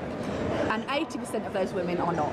It's really interesting hearing you talk in that way, because I imagine you must have made lifelong friends sharing that sort of experience, and you're in a position now perhaps to do something, to campaign on behalf of female prisoners. That's what I would love to do. I promised that the women when I was in there that I would do my utmost to give them a voice, because, you know, prisoners don't have a voice. I mean, I was guilty of writing people off before I actually experienced the prison system. I was that person who was like, well, you know, they're all criminals, they've done something wrong, they deserve to be in prison. It's not until you see it with your own eyes and you listen to their stories and you see what goes on that you think, actually, this is so wrong. You know, this is not the way we should be dealing with these people in society. So, you know, I might not be able to make any difference at all, but I'm certainly going to try, and I'm certainly going to, you know, give women prisoners a voice, for sure. And did you get to speak to your family a lot, see your kids? Yes. So I spoke to them every day on the phone. So I was one of the fortunate people in prison that do have family and friends that were sending me money in for phone credit and you know, bags of Haribo on the canteen and stuff. So, you know, I was quite lucky in comparison to a lot of the prisoners I met that, you know, with no family, no help, no support, no money being sent in. So yeah, I had you know, the phone was my lifeline. You have a phone in your cell, so I could use that whenever I liked. Did you see a lot of sort of drugs, violence, anything like that? Yes, drugs are rife in prison, absolutely rife. Spice especially, which is an awful, awful drug. A couple of people died, a couple of girls died from spice overdoses while I was in there. Yeah, it's not a nice thing to witness at all. Yeah, I mean, you have lived a whole life that no doubt you never anticipated you would ever encounter that sort of environment. You've written a book. Tell us about it. So it's called A Tweet Too Far, ? So the whole idea of the book is that you read the book, you read my experience, you read, you know, what's happened to me in my life and what happened during the court system and the judiciary, and then it's up to you. Was it a tweet too far? That's how I want it to be seen, you know, and make your own mind up. I know there are a lot of people out there that, you know, think I'm the Wicked Witch of the West, but hopefully if they read the book and they understand, I can change their minds a little bit. We can all sympathise with things that we might have said in a moment, whether it's verbally to someone's face, whether it's writing something online. I mean, dear Lord, there are people who are sitting in cabinet right now who have written things that I would say are equally as strident as what you put up and deleted. And yet, it hasn't ended for you, has it? Anyone who thinks you've served your time and that's it, you can go back to a normal life, it's not like that. Speaking to you earlier, you know, it seems to me that you're still under a huge amount of onerous conditions. Yeah. You're being lambasted and demonised still in the public eye. You must walk down the street and people recognise who you are. Do you get much abuse? No, only online. I mean, you know, if you was to go on Twitter now, you'd think, you know, the world hated me, but that just isn't the case. You know, in real life, I could go out now and walk down the street in London, 10 people would stop me, they would all be supportive, they would all give me a hug and say how sorry they are for what the system did to me, how they thought it was, you know, overzealous, how they're sorry for my family and my daughter, how's my daughter, you know. People have been absolutely lovely. Real life, in real, you know, real people have been great. Still on X, I live rent-free in people's heads. It's actually quite amusing. I just can't believe that somebody would be so interested in, like, little old, as you said, little old me. And you know, they go on like I actually had some influence. I was a nobody, Alex. I still, you know, I know people know who I am now, but to me, I'm still just a wife and a mother, you know, living in my, you know, normal house in Northampton. I don't do anything differently. I see my life as my family and my friends. I still shop at Lidl and Home Bargains. You know, nothing has really, it has changed massively for the positively. You know, I get lots of support and I get to do things like this now, which is amazing. I never thought, it's so surreal. But yeah, equally, my life is my priorities still remain my family. So I'm still just a mum and a wife. Just Lucy. Yeah, and Lucy. Finally, how do you feel that you've been treated by the media? Because we're talking about this just before going on air, and we are interested in hearing your story. To us, of course, on the right wing, we think that you were dreadfully treated by the state. We believe in free speech. It was an absolute egregious overreach to give you any sort of sentence, quite frankly. But do you think that, by and large, other media outlets are interested in hearing your story, or do you still feel hounded? They are interested, but I made the decision very early on that I wouldn't be speaking to most of the mainstream media, the likes of Sky News and the BBC, because they demonised me beyond, they were just wicked, you know. there were people that would have topped themselves watching what I had to watch while I was in prison, the way they painted me out. You know, Sky News would put a picture up of me and then a video of people burning down hotels like that was me or something. You know, they really did demonise me. And equally my family, they hounded my family. You know, the mainstream media and the other side of the politics, you know, were demanding that my husband step down and really, you know, putting him through the mill. So I'm really, really unforgivable about that because I don't feel like the mainstream media were reporting both sides. They very much had a narrative. It was a very left-wing narrative. They wanted to demonise me, and that's exactly what they did. Luckily for me, Dan and Alison came on board and, you know, and put the real story out there, and the tide changed for me. But if that hadn't have happened, who knows where I'd be now. And life is forever different. So on one hand, you're now somewhat notorious, but also you are at an event like this where politicians from all around the world are interested in speaking to you, who want to shake your hand, who want their photos taken with you. That must be surreal. It is. I've been in the green room all morning with all the American politicians and all the Turning Point guys and that, and it's just like they're so. They're like, you're my hero, and I don't see myself as a hero, but it's crazy, and equally it's so interesting talking to them. Never in my lifetime would I've ordinarily got a chance to have conversations with people like this. So yeah, I mean, there is definitely some positives from it. I think you're incredibly brave. I think you have such strength of character. It's the first time we've properly met, and it's just been lovely. I feel like I've known you my whole life. Lucy, thanks for giving up your time. Go and have some fun. You deserve it. But, you know, there you go, Mark. It's a fascinating story. It captivated imaginations. It got tongues wagging, and there are some people who are still on the side of the fence of dehumanising someone like Lucy, of coming back down to this idea that she said something so monstrous it was her just deserves. And there are those of us who remember the woman behind the headlines.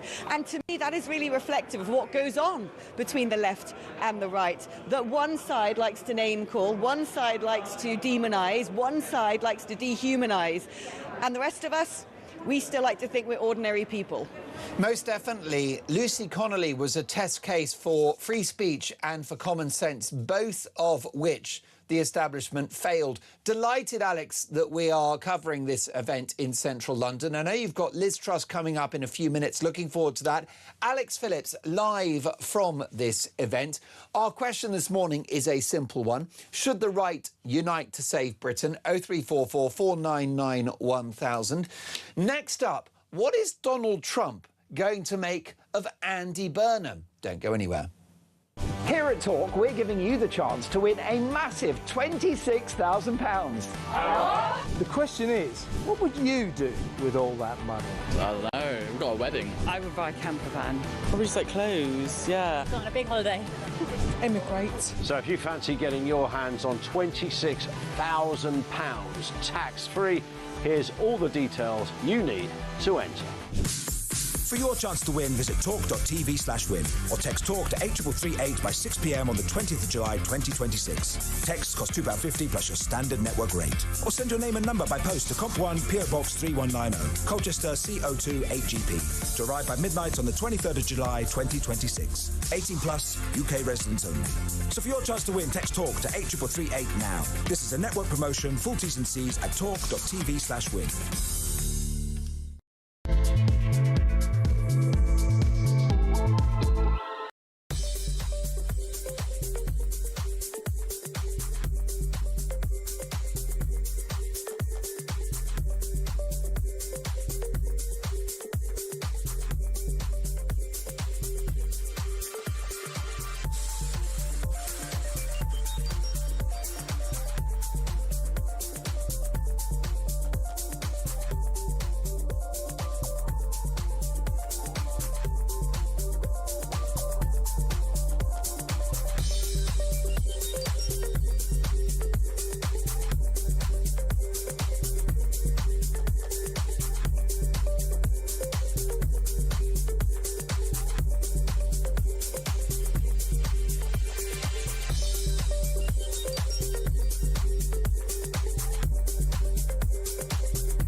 across the UK.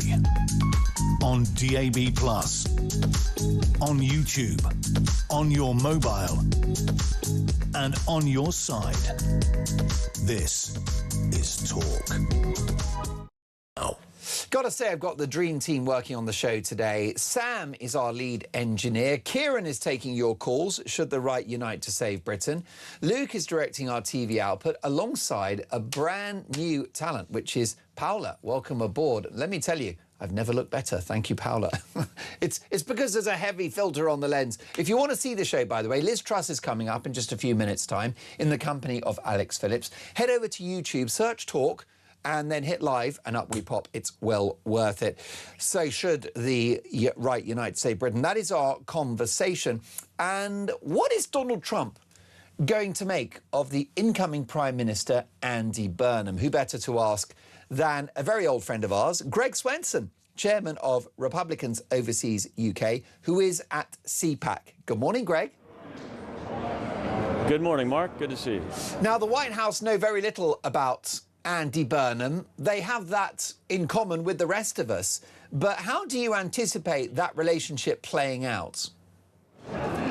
Well, look, there's a possibility that they'll actually get along better than Keir Starmer got along with the president. You know, if Keir Starmer did anything well in his first year, it was managing the relationship with the president. It didn't end well, of course. So obviously they have massive political differences. But I think, I would argue Andy Burnham is more of a man of the people. He's not like a North London, Oxford, Cambridge guy, right? And so, he might have that in common with the president. The president's always gotten along with working people, construction people that have worked for him. And he had a really great appeal to working people in America, and that's why he won the election twice. So, I think there's that potential. But politically, I can't imagine that Andy Burnham's going to take any pages out of the Trump playbook, cut taxes, deregulate, liberate the energy sector. Maybe, but I doubt it.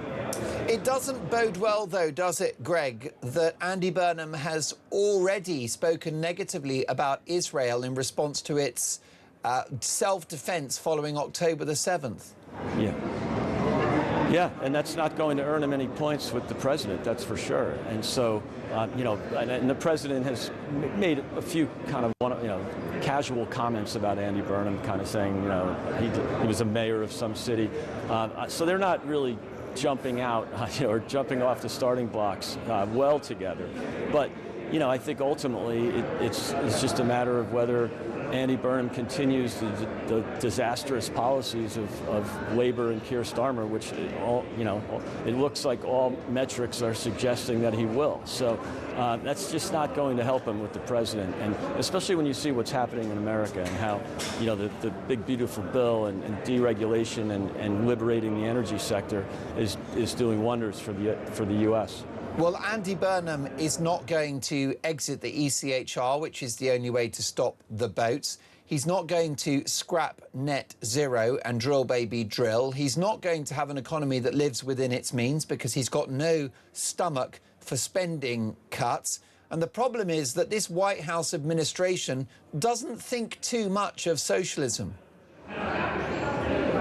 No, that's absolutely right. And so, but just for the fact that he's going to ignore all of the signals, especially on immigration, and the U.S. proved that it can be managed, right? We had 10+ million people coming over the border during the Biden years, and now there's virtually none. And so it can be done. If there's a will, there's a way. But there is no will with these people. They are going to continue to raise taxes, and therefore tax receipts will go down because of people leaving the country or from its effect on growth. And they just don't get it. And if they do, and I think sometimes they possibly do get it, they're not that stupid. They can understand the Laffer curve, but it's ideological. So-called taxing the rich is what gets them votes. And it's really unfortunate because it hurts the very people they claim to represent. There are many on the right in the United States and here, Greg, who are very unhappy about how the war in Iraq has played out, the war in Iran, particularly how Iran have weaponized the Strait of Hormuz. So in regard to this war in the Middle East, has the halo slipped for Donald Trump, do you think? I think it has. There's no doubt that there's some, there's not a lot of favorability for the war. It's not trending well in the polls. However, the president knew that. He knew he was going to spend some political capital. He knew his numbers would go down, and he knew that gas prices or petrol prices would go up. But he thought that it was worth that sacrifice because of the potential of the lunatic regime with a nuclear weapon. And so, yeah, war is unpredictable, and I think, he's frustrated. But I think ultimately he'll get where he wants to go in the sense that the Navy will, continue the blockade and will liberate the strait. The ships are moving through. And so, it's not perfect. It's not the same volume that we had before the war started. But I think it was more important to the president to make sure that Iran did not have a nuclear weapon. If we see regime change, Newt Gingrich has been out in the last couple of days saying that, regime change is near. That would be great. It wasn't the primary purpose of the kinetic action, but, there's a good potential if we keep up the good work. Treasury Secretary Scott Bessent's done a great job with economic fury, and I trust the United States Navy. My nephew's a fighter pilot, F-18 Super Hornet pilot on the Abraham Lincoln. These guys are doing a great job. And the midterms are going to be challenging, aren't they, for the president, for the Republican Party this autumn? Will that thwart Mr. Trump's ambitions going forward politically? Well, of course, if the Democrats take the House, I'm sure they'll impeach the president again. Look, it's never easy for the party in power. It's very, very rare that the party in power picks up seats in the House. We only have a few seats to give. So, yeah, it's a big challenge. And only in 1998 and 2002 did the party in power win seats. That's since FDR, basically. And so, it's a big challenge. It's possible, but it's a challenge. And how do you think history will judge Donald Trump's second term when it concludes in 2 years' time, Greg? Well, I think it will be very positive. He came out of the gates aggressively back in January of 25. The pace was amazing. He's done a lot of stuff. I don't think Congress is perfectly set up to get legislation through because of that very slim majority. Same thing in the Senate. So I think it's frustrating for the president to not get everything done. The Save America Act, for example, which would require voter ID, which seems pretty obvious and supported by 80% of the people. So there's some frustrations for sure. But I think net, depending on how the economy turns out, he'll be looked upon favorably. And I think the economy will work out. That's really what drives American voters, is their pocketbook issues. And we're already seeing the returns from the tax reform and deregulation that was put into effect a year ago. So I'm pretty confident that we're going to continue to see great numbers. Inflation's coming down. Job growth is good. The public sector is shrinking, which is fantastic. So all those things will end up meaning bigger paychecks and real inflation-adjusted wage growth for working people. And that's what he got in the first term, and I expect that's going to happen again. Well, I agree with you. I think that the economy is going to boom over the next 2 years, Greg, and that will likely be Donald Trump's legacy, as well as, of course, improving the terms by which America trades with the world following his brave tariff war. And Americans, I think, will be better off thanks to Trump. Let's not forget, Greg, that in the last year, there's been almost $1 trillion worth of investment into the American economy. The US is hot right now, as Donald says, the hottest country in the world. It really is, and there's another $7 trillion coming. So, we've got massive investment. That's great for workers. That's great for job growth, and ultimately for real wages. And, we've recovered only a third of the $3,300 on average that we lost in buying power. So, in effect, real wages went down in the Biden years. They went down about 3 to 4%.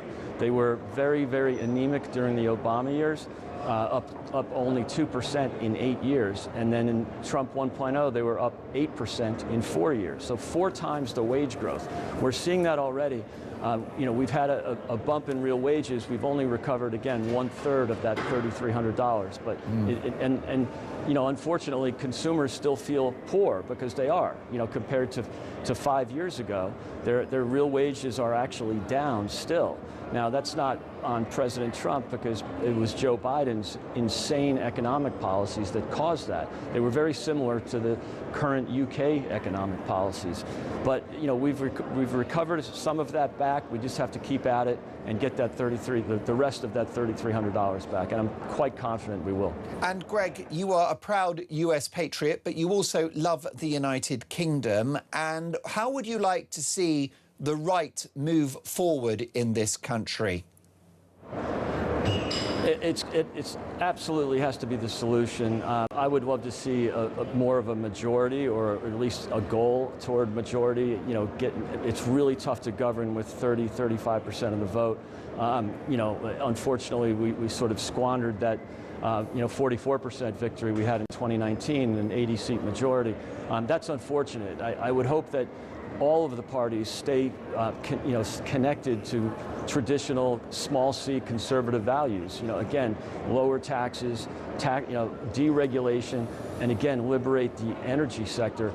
If we get that, I think the UK can actually come back.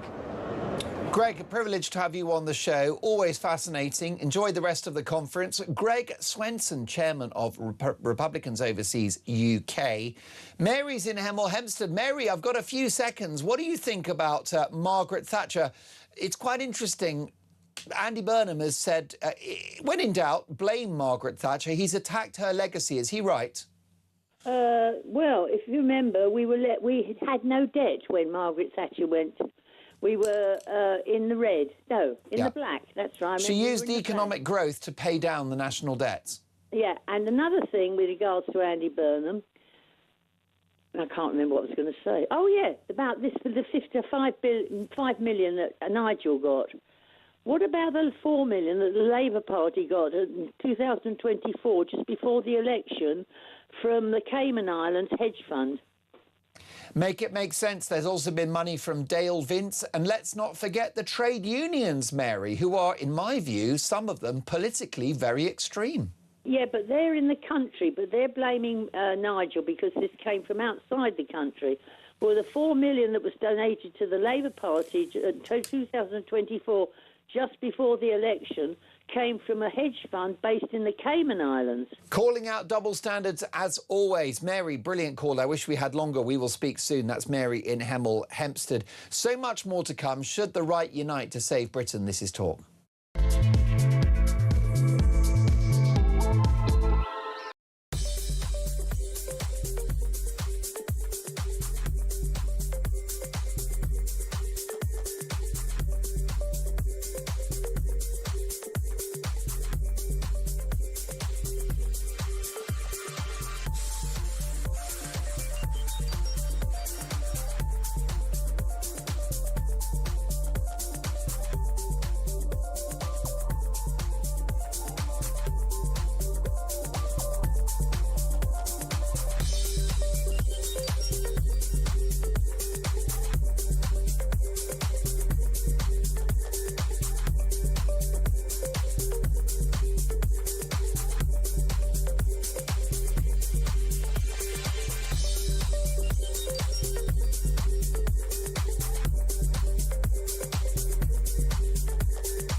Current affairs, international news, letting criminals off while sending... Oi! Oi! You shut up! I'm trying to record something. Stand by for 3 powerhouse hours of breaking news, challenging views. I don't give a flying damn about international law. I think people will viscerally reject this.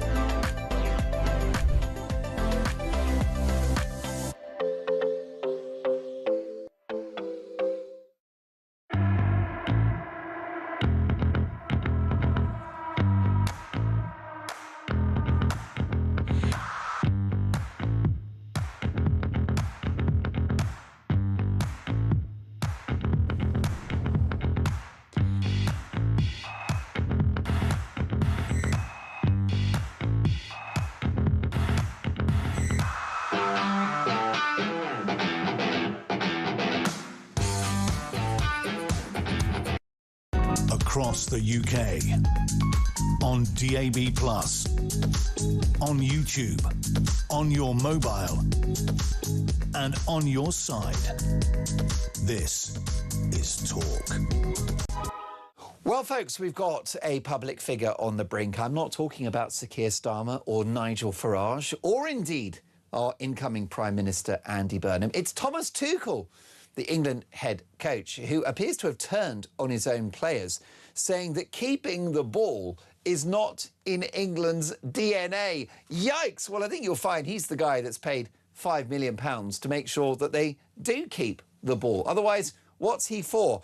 Now, total Premier League legend John Terry has had his 2 pennies worth on the excellent World Cup Uncensored show on YouTube. Take a listen. I'm not leaning towards it. I'm fully your way, Simon. You raised that question at the very start of this tournament, and we both looked at Tuchel and said we think he is that guy because we feel that Gareth wasn't that man to kind of make those big decisions in the final against Italy we spoke about. And I'm looking yesterday, that's got to be one of the worst tactical decisions and substitutions I've ever seen in a major tournament from a manager. I'm so disappointed. And also, more with him, I think the boys have done us proud. And I agree with Graham. I don't think England have been great in this tournament all the way through it. But we've found ways at times, players, individuals, digging deep to kind of get a goal from nowhere and kind of get ourselves back in the game. I'm so disappointed in the decisions that the manager made yesterday. I think it's 100% on him. That's what worries me about Tuchel in this tournament, seeing that, because coming into it, I thought he was elite, and what I see at Chelsea yesterday and those changes tells me, no, he's not. Yikes. Well, of course, John Terry speaks with significant authority as a top footballer, a top ex-pro, and, of course, former captain of England. Max Scott is a TalkSport presenter. Morning, Max. Good morning. Listen, what a shocker. First of all, what do you make of what John Terry has had to say there, that when he was at Chelsea, Terry considered Tuchel to be elite level, now he doesn't? Yeah, Thomas Tuchel won a Champions League final that he had absolutely no right to win for Chelsea. They were coming up against Pep Guardiola's Manchester City in their absolute pomp and prime, and he did it. And so there was a prevailing sort of thought that Thomas Tuchel clearly has an elite managerial record. I think that still stands, but he's absolutely failed in this instance. I don't think that you can one day be world-class and the next not. I think you can be elite or world-class and make a horrific mistake, which is exactly what Thomas Tuchel has done. And in saying that this is because of the DNA of English footballers, not only are you throwing your own players under the bus, but you're abdicating yourself of any responsibility for your role in what was the worst capitulation in recent English football history. I mean, Thomas Tuchel says we're not a passing team. Well, sorry, Thomas. Maybe we're not a passing team because of your tactics. Maybe we're not a passing team because of your squad selection. Because all of those players pass in the Premier League and in La Liga. It's a complete cop-out. When they're in a different shirt, they know how to pass the ball. Yeah, of course. It's a complete cop-out. And it's a also great an insult, example, isn't it, without getting too carried away? No, it is. It's insulting to the players. And I'm sure that the players are sat there thinking, hold on a minute, well, you told us to play this way. You brought on 3 defenders with 20 minutes to go to try and defend the lead. And also, if the players, Thomas Tuchel, weren't playing according to your attacking standards or according to your footballing DNA, you're paid £5 million a year to do something about it.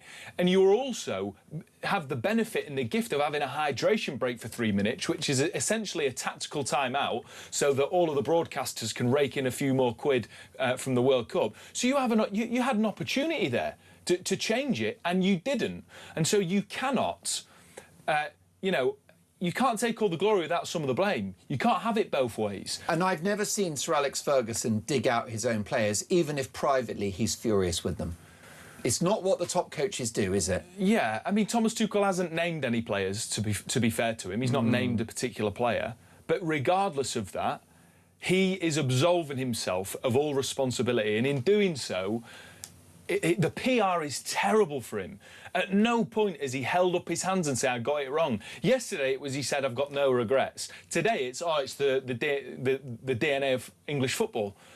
At no point has he said, I got it wrong. I need to look at myself in the mirror. I need to be better. And if he did, I think the fans would accept it. Yeah. But he's made his bed now. I don't think there's any coming back from this from Thomas Tuchel. I don't think there's anything that he can say that he's missed in the immediate aftermath that would make England fans think we're as confident as we were before about Thomas Tuchel. It's likely, and I shouldn't wish to encourage this, that Tuchel might be booed at the next match by England fans. Our next match is against Spain, who could well be world champions, so they'll be European and world champions in a Nations League, which is a tin pot UEFA tournament that tries to add a little bit more meaning to what were previously ridiculously meaningless friendlies. And if England don't show a modicum of improvement and that mentality of we're going to attack even if we're, under pressure, then there'll be significant kickback. I think there'll be significant kickback regardless of what that performance is like. Because England fans have been rinsed by FIFA, by the way, to go and travel to 3 different countries in North America and pay their hard-earned money in order to follow their team in a country where, as we know, everything is ridiculously expensive. And so England fans rightly feel that they deserve better. And so it wouldn't surprise me if there's a big kickback in terms of the noise coming from the stadium in Wembley. And if you look at how the England fans operate, what their mentality is, what their attitude is, I think it speaks for football fans across the country, which is they don't mind, they will forgive a lot based upon 2 things. If they see the players having a go, leaving it all on the pitch, and if the gaffer puts his hands up. And in the latter, well, Tuchel's found wanting. Without a doubt. And just on the players for a minute, players aren't coming under any criticism. We're used to England getting knocked out unceremoniously. They were told not to have a go. Well, that it would seem the case. But no fans are having a go at individual players, which is often the case. Because throughout this tournament, they came from behind to beat Congo. They beat Mexico in Mexico City in front of 70,000 tequila-fueled Mexico fans. At high altitude. At altitude, 20% less oxygen. 10 men, they won the game. They came behind against Norway. England fans don't need any convincing about the attitude and heart and grit and determination and love for your country from these England players. They need Thomas Tuchel to acknowledge the fact that he's made a grave mistake, but the music seems to be that he isn't willing to do that, and that is an absolute crying shame, and he should apologise to the country. I'm not sure the fans will ever forgive Tuchel or have faith in him again, but what about the squad? What about the players? We're hearing reports in the Telegraph that England players are stunned by Tuchel's tactics and won't take kindly to have been criticised in this way.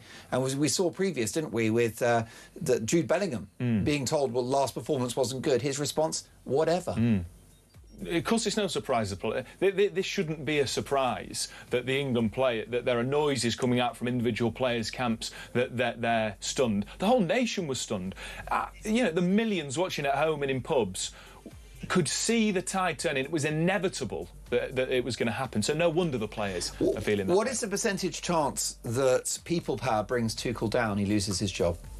10%. Wow. Because there's very few other options unless you get Pep Guardiola, which is going to be difficult. So I'm not too sure. Max, I'm super excited about your coverage of the World Cup final this weekend. You and your colleagues at Talk have absolutely owned it, and you left it all on the pitch, Max. Scott, thank you. Liz Truss is next.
across the UK. On DAB+, on YouTube, on your mobile, and on your side. This is Talk.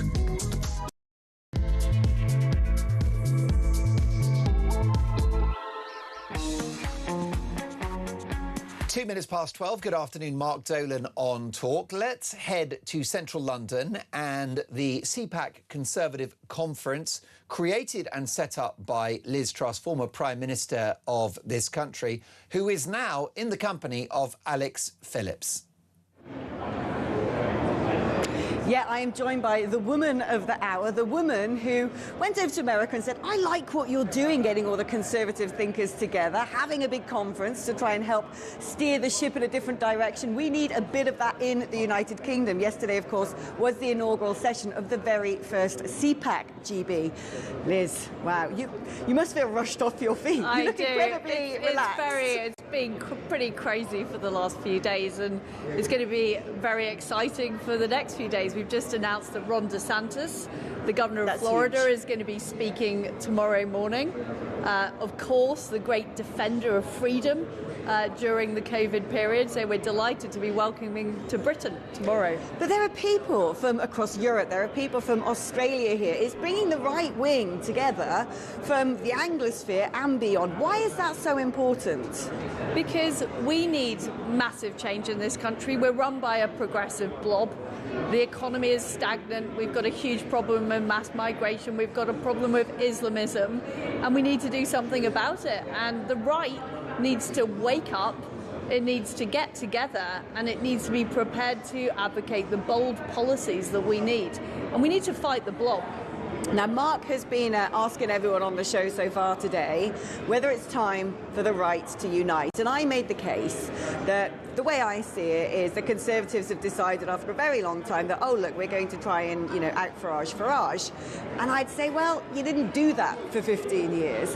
What is your view of this, whether there's an idea that there could be a working relationship between Reform and the Conservatives? Do you think the Conservatives have changed their spots? Are they all of a sudden proper, leave the ECHR, control immigration, do all the things that they didn't do? So at CPAC, we've had speakers from the Conservatives, so Andrew Griffiths, Jacob Rees-Mogg, we've got Nigel Farage later today, we've had Layla Cunningham, so we've had speakers from both parties. But what, in my view, is the most important thing, that we build the infrastructure to take on the blob. And that's bigger than any party. I mean, we have to take on 40 years of a failed progressive establishment. They've infiltrated the police, they've infiltrated the civil service, they're all over the mainstream media. And that is the task at hand. And so far, I haven't heard enough from either party about what they're going to do about the Bank of England, what they're going to do about the Treasury, what they're going to do about the deep blob that's actually running our country. And that's what CPAC's about. It's about putting pressure on all of the parties to move in the right direction. Now, talking about the blob definitely fought you and did its best to take you down. Frankly, one could say succeeded. What is the significance of, we're expecting Andy Burnham any moment to give his first speech. Today's the day, in theory, he officially becomes Prime Minister. He hasn't spoken to the media. He hasn't spoken to us about his intentions, about who he is. Didn't he do a chat on Reddit or something? Oh, yeah, of course. He did a chat on Reddit. He recently told everyone his favourite biscuit was. On some chairs. Yeah, exactly. That's enough. That's enough. I've got all the confidence in the world now.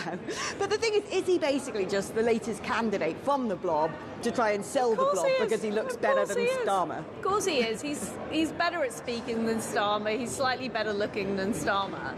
And the Labour MPs have twisted rather than stuck because Starmer was so unpopular. But they're not talking about really changing any of the policies. They're still going to tax, they're still going to spend, they're still going to have mass migration, they're still going to preside over the progressive state that has run our country into the ground. So it's going to make no difference at all.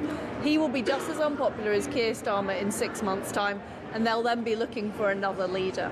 Now, some of the big ticket items I think we can expect from Burnham, certainly everything that everyone says about Burnham, is this idea of nationalising things, nationalising transport, nationalising utilities. Where the hell does he think he's going to get the money to pay out the water companies or whoever else? The country has not run a surplus for 25 years. We have got debt that is sky high. The gilt markets are higher where they were when I was in office, and I got a lot of flack for that. Where are they going to get the money from? The IMF has put out a warning today to the UK, basically saying that, listen, mate, whatever you do, And the you might be IMF coming is in. even part of the blob. So even the blob has saying the blob has gone too far. That's how bad it is. Oh my goodness. So how important is it now? Because this is the very first CPAC. I'd imagine this event's just going to get bigger, glitzier, more people, bigger names. Bigger hair. Bigger hair, American hair. American hair, that's what we want. We want the American hair. But how important is this going to be? And why is it so important, actually, that, why would politics in America or an American politician need to come over to the UK to sort out the UK's problems or vice versa? How does it all interlink? Because what the Americans have is they have a coalition on the right. They have the tech people, the Maha people, they have people in business. And that's what CPAC's about. It's not just about the political parties. We need people to step up who may not have got involved in politics before, but see their country is going to rack and ruin. And they need to put their energy, they need to put their heads above the parapet, and they need to get involved. And that's what CPAC is about. The Americans had the Tea Party movement, they had the MAGA movement. In Britain, I'm afraid a lot of people just sat back while the left have taken over our country, and they need to step up, and we're creating a home for people who want to do that. It feels a little bit like we're looking at America going, we're 5 years behind, and Australia might be looking at us going, they're 5 years behind us. We've got Pauline Hanson coming along, who's the leader of the One Nation party in Australia, leading in the polls, sort of an insurgent party, a bit like, let's say, a Reform UK. Tell us about getting Pauline all the way from the other side of the world to come here. Well, Pauline has come to Britain and said things are so bad here. What she's telling the Australians is this is what Australia could look like if you don't vote for me. So she sees us as a case gone wrong. But it's very exciting what's happening in Australia. They have a battle on the right too, between the Liberal Party, the National Party, and her party, which is the One Nation Party. CPAC GB has speakers from all three of those parties on stage talking about the issues, because the fight for the future of the West isn't just in Britain. It's in Australia, it's in America. We're all fighting these Marxists who want to destroy our countries, and it's about time we woke up. And really, I think that the last thing I want to ask is, it's a very fun event, actually. Very serious Well, I'm glad you're issues. enjoying Yeah, it. Of course I am. It's like a family There's reunion. also a the great and the brilliant good. golf simulator. I saw that. Have you had a go? Oh no, You I can win a £5,000 holiday in Northern Ireland at a golf resort if you top the leaderboard. I can't. I don't think with this dress I can even touch the back of my head, let alone sort of swing an iron. But it's actually quite a joyful occasion, despite talking about such hard-hitting issues. Everyone's walking around that I can see, full of a real energy and a buzz. And that's what we want to create. We are now the anti-establishment. The left have taken over the establishment. They are in charge of the institutions in Britain. We are the anti-establishment. I was on stage earlier with Peter McCormack talking about we're the pirates, essentially. And the point about being anti-establishment is you can have fun. Yeah, that is true. Now, coming up tomorrow, we've got the former president of Poland, we've got Ron DeSantis, we've got Nigel Farage. If people wanted to come, can they still? They can still buy a ticket. Yeah. It's gb.cpac.org. We'll hopefully have some one-day tickets on sale soon, provided our website works, but people should go online and register. It's going to be very exciting tomorrow with Ron DeSantis. Tonight, we've got Nigel Farage speaking. Yeah, and can I say, I recommend it, because it's not like everyone's sort of caged off. You're just walking around and everyone's talking and milling about, and you see all sorts of incredible names, well, like former Prime Ministers, for example. Liz, thank you ever so much, and I think so far a brilliant event and a brilliant initiative. Thank you. Thank you, Liz. Well, there you go, Mark. Are you jealous that you're stuck in that poor little tiny studio and I get to hang out with all my mates here? Yes, even on Zoom, I'm starstruck by somebody that tried to do the right thing for this country and was thwarted by the bureaucracy. The idea of reducing taxes for everyone in order to spark economic growth was the right strategy. Instead, we've gone for the cosy consensus, which has led to inflation, unemployment, low growth, and a country in free fall. So I would argue, Alex Phillips, that notwithstanding some of the challenges around execution whilst Liz was Prime Minister, the message was right and the argument's been won. Well, No, do you know, it's interesting. Actually, as Liz is still here, it's an interesting point to pick up on and ask her about. Because Mark was essentially saying your messaging was right, but it's whether the deep state, whether this sort of like, you know, morass, this horrible, unmoving blob will actually ever let you do anything. I mean, how hard is it? You know, if we were to get a non-right-wing PM... It is hard. And I know it's hard. I know that there needs to be a bigger movement of support in the country. I think what Trump went through in Trump 1 and now Trump 2 shows how hard it is. This is a battle that's being fought everywhere. But what's the alternative?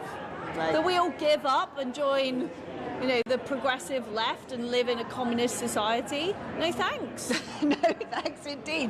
But I mean, how hard is it going to be? Say if we do get a Badenoch or a Farage or a big right-wing majority. We had this, of course, under Boris Johnson. People said, well, Ukraine, well, COVID. That is why things didn't actually move in the right direction. It was because all of those people weren't prepared in advance to take apart the Blairite state. You know, all of the stuff, the Bank of England, the Human Rights Act, the Supreme Court, all the stuff Blair created that has tied our country up in knots, they weren't prepared to take it down. And how hard is that to do? When I was in Boris's government, having an argument with one of his spats, and I said, we've got to get rid of the Equality Act. You know, it just bakes all this nonsense into our system. It's like, oh, we can't do that, it's too difficult, it'll be too unpopular. That was, so frankly, until they get the necessary cajones, it ain't going to happen. It ain't going to happen indeed, and there's always going to be the risk, I think, that whoever tries to fight the blob, it's not going to be easy, and they're not necessarily going to win the personality contest. But for me, you do. Liz, thank you so much. There you go, Mark. Liz, Alex, talk all of us against the blob. That is what CPAC is about. Well, Alex, we'll catch up very shortly. Thanks to Liz Truss. Here's a quick question going into the break. Who would you choose as Prime Minister for Monday morning in number 10? Andy Burnham or Liz Truss? Which of those two would you break next?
Across the UK, on DAB+, on YouTube, on your mobile, and on your side.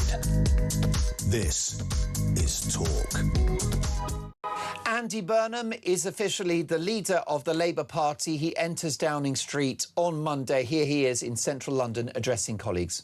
This is a proud moment you have given me and my family today, and an emotional one. But it is one for which I am ready. I am ready. Ready to lead and to build on the foundation laid by one person more than any other. Under Keir Starmer's leadership, we went from our worst defeat to one of the best victories in our history. Keir put Labour back in a position to change people's lives, and that is what we have been doing these last 2 years. New rights for workers and for renters. NHS waiting lists falling for the first time in years. In fact, since I was Health Secretary, I think, so well done, Wes. Rail back under public control. Britain's reputation rebuilt on the world stage. And as Lucy said, just this week, the biggest rebalancing of the scales of justice this country has ever seen. Today we thank Keir for his service to our party and to our country.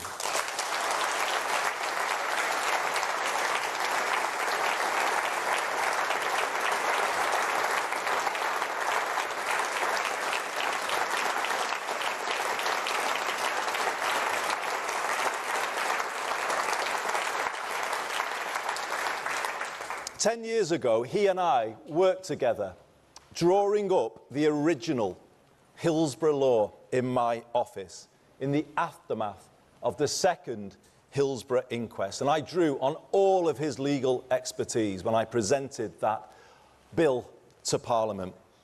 To be in Parliament on Tuesday, when Keir delivered on his promise to the Hillsborough families and all of the other campaigners who were part of the Hillsborough Law Now campaign, a promise to end the cover-up culture in this country, to pass power from the authorities to ordinary people, and to prevent anyone in future going through what the Hillsborough families did. It felt to me like life coming full circle.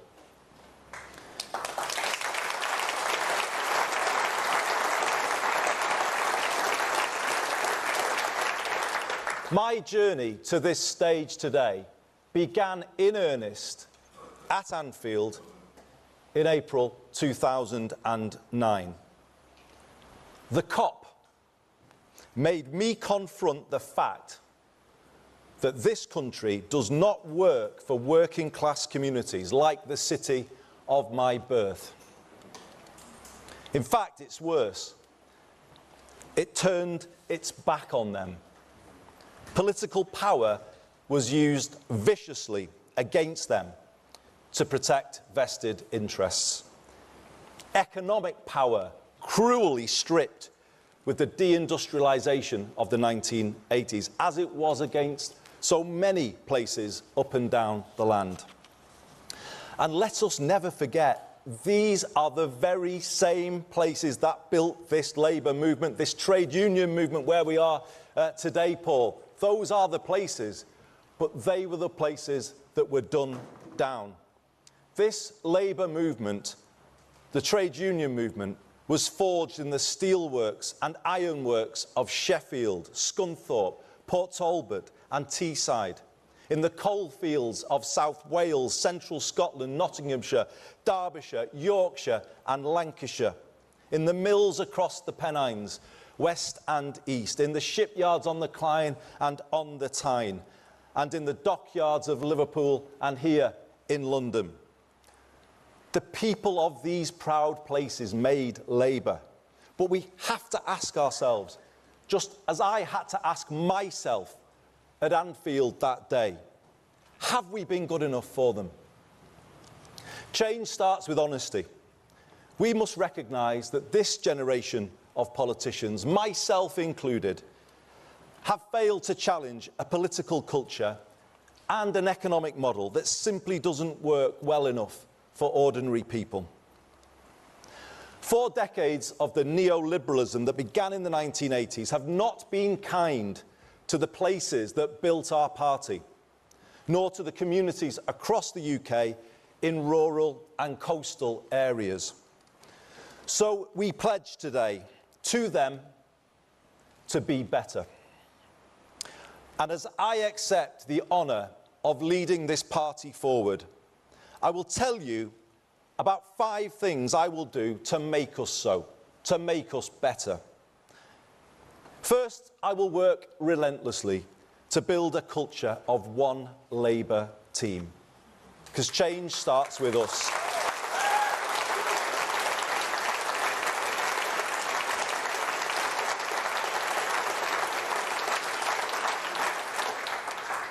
We won't beat Britain's new right if we are consumed by infighting, and pulling in different directions. That is, and always has been, an indulgence that falls heaviest on the people who need Labour most.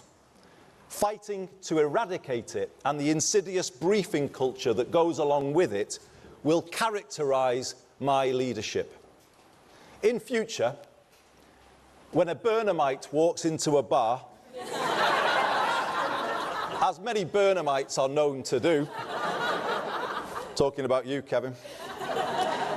In future, when a Burnhamite walks into a bar, I want the barman to say, "Great to see you. We don't like factional politics in here."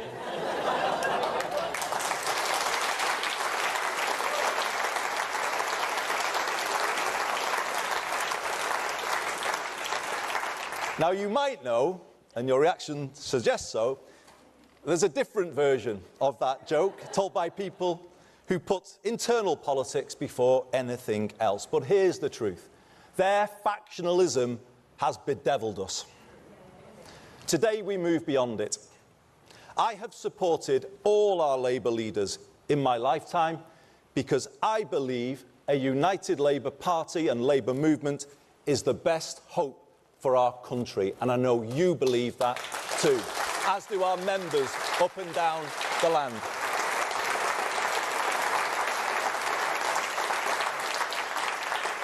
And I will lead this party in that spirit, not seeking to suspend or punish members who have principled views that may be different from mine, but building unity by respecting all shades of opinion.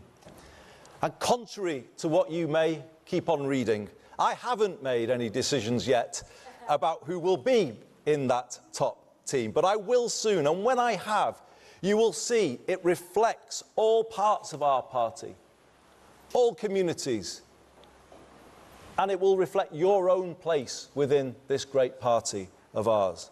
A stronger, more united Labour Party lifting up a stronger and more united Britain. And this brings me to my second change. I will work to build a new politics. The country is crying out for it. We might enjoy the point scoring against others. The public don't.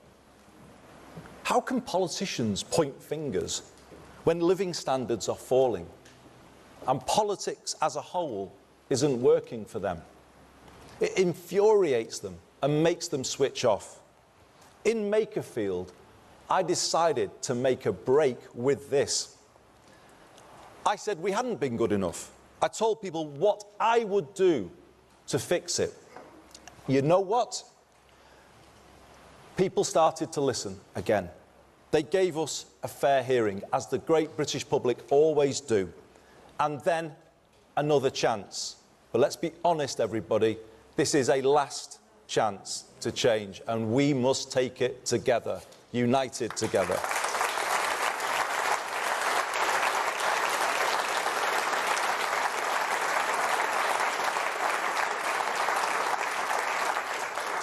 Tell people what we will do, rather than always going on about others. And if we do more of that, let's see if we can get the ear of the country as well, not just Makerfield. Let's take a problem-solving rather than a point-scoring approach. Let's have the courage to fix the big things that politics has neglected, like social care, and have the conviction to go out there together and argue for our plans. And let's have the self-confidence to find common ground with other parties where we can. By seeking more consensus, we may just find the change we make is more lasting. We may find our political discourse in this country becomes that little bit less toxic, and we should be working to achieve that too. And the turbulence of the last decade may not quite feel as so inevitable as it does today. My third change is our political direction. Yes, we will work with other parties where we can, but doing so from the clarity of knowing exactly where we stand. As your leader, I will set a direction that is distinctively Labour.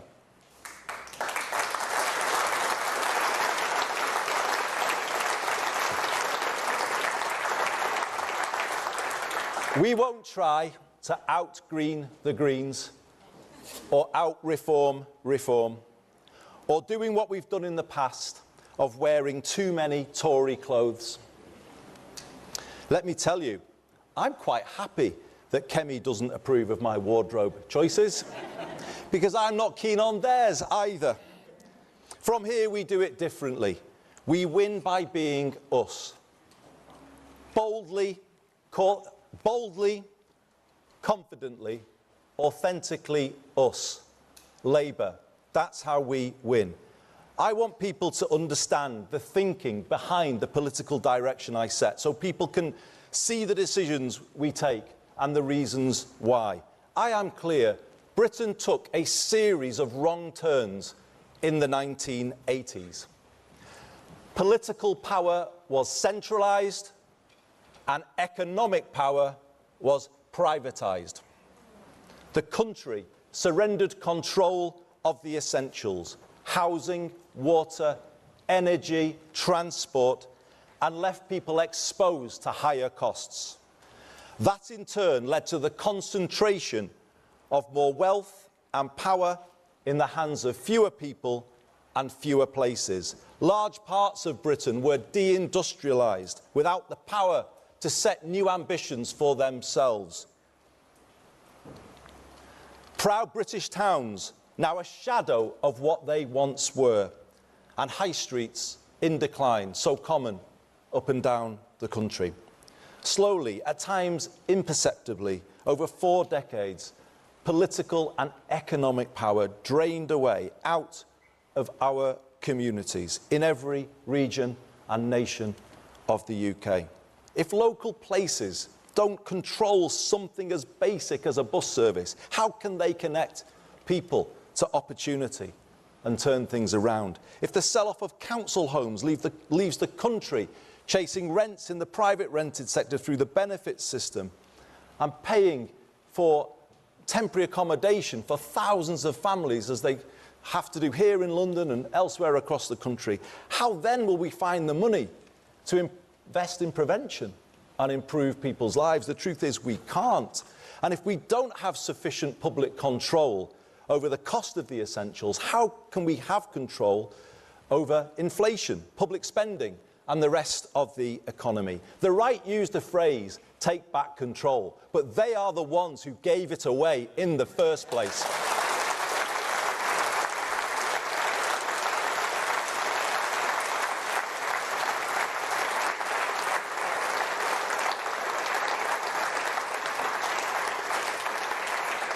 If we want an economy and a country that works for all people and places, which to me should always be at the very core of Labourism, then it requires a new path to the one we've been on for the last 40 years.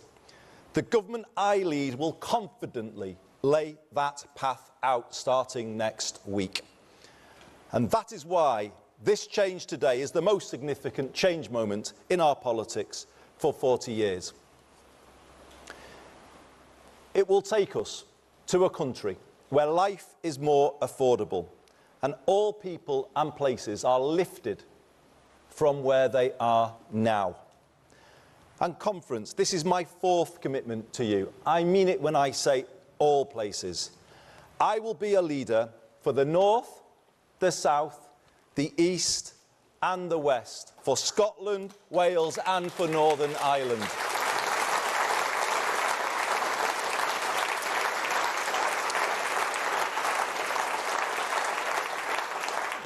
Yes, the north of England has given me so much, everything in fact. And in return, I have sought to give it the strongest voice I could. That was my job. But now I do the same for everywhere. Because I see the same challenges everywhere I look. The same challenges can be found in the southwest as the northwest, or in East Anglia as the northeast. And this is the moment to speak for all parts of the country and unite people in a common cause. I love every part of this country. I love all the different accents, all of the different traditions, some of the football clubs. But no, I love every part of it. But I also know they can all be more than they are. And that's what kind of drives me in politics, the kind of feeling that they should be more than they are. The feeling that kids shouldn't have to leave those places, those proud places, to get on in life. We should make them more than they are, help them take power to be more than they are. And this brings me to my fifth and final promise. We will take power back from Westminster and Whitehall and give it to the place where you live.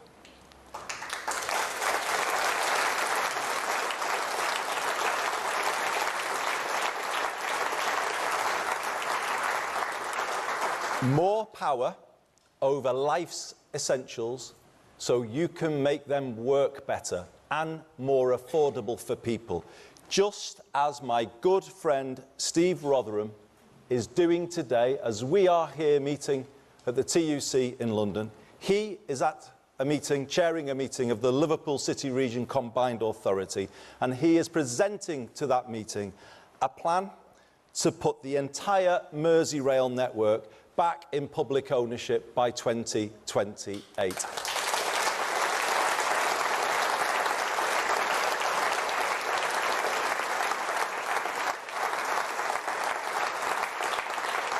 A plan to cut fares, make trains run on time, and a railway run in the interests of the passengers, not shareholders.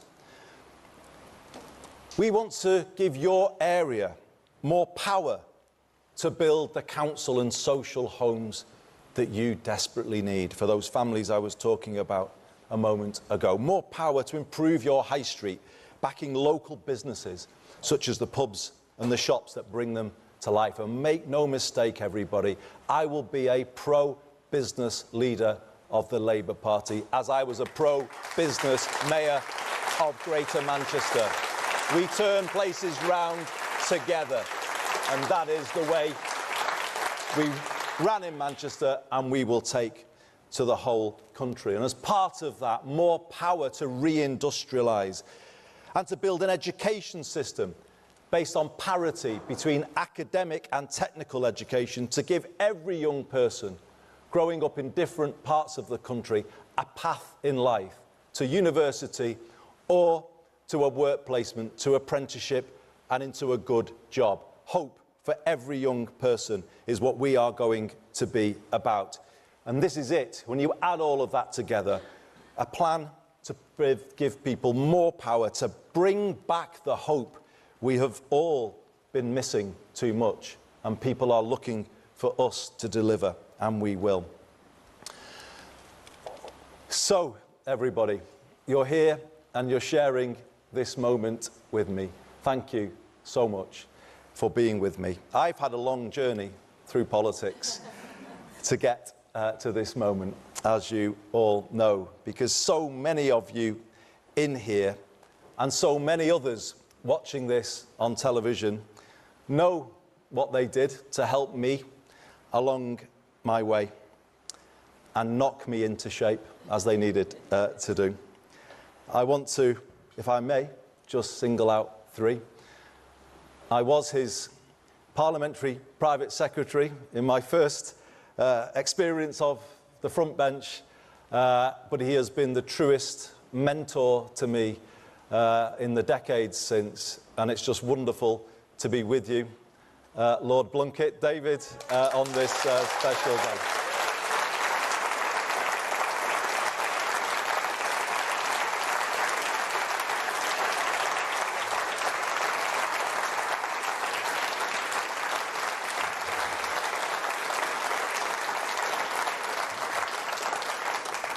I would say he taught me everything I know, but no, he did.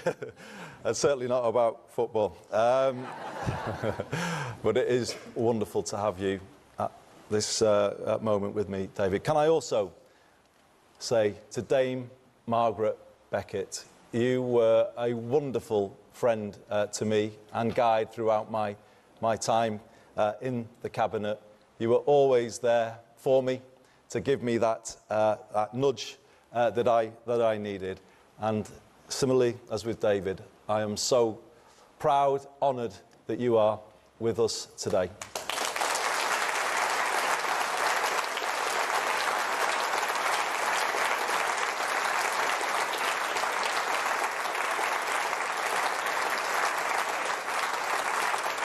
And sitting next to Margaret, for those of you who want somebody to blame, he is the man you can hold to account. He is the man that fired up a young Andy Burnham in the northwest of England in the mid-1980s with rhetoric of the kind that remains unmatched, I would say, in modern politics. It has always been something that I treasure, to get a message from him with his advice and the care and the thought he puts into those messages. They mean everything to me. I would not be standing here. I would not have joined this great party of ours in 1985 had it not been for the legend that is Neil Kinnock. It's absolutely brilliant to have you with us today.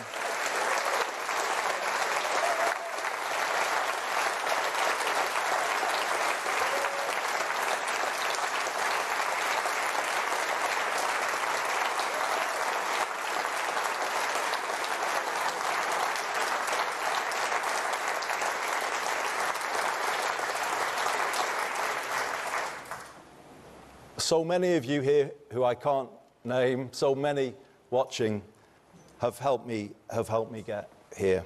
I haven't done it alone. I haven't got everything right, and I'm sorry where I've fallen short. But I have always given it my all, and I always will.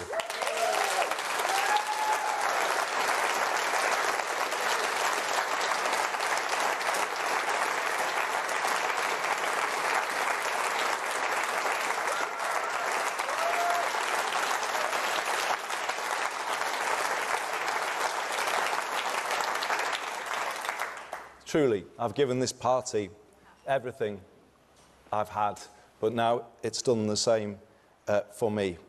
I have listened and learned as I've gone along, you'll be pleased to know. And hopefully, I've got better as a result. You can be sure of this. I know what I believe after 25 years as an elected Labour representative. And I know what I want to do, working with you all.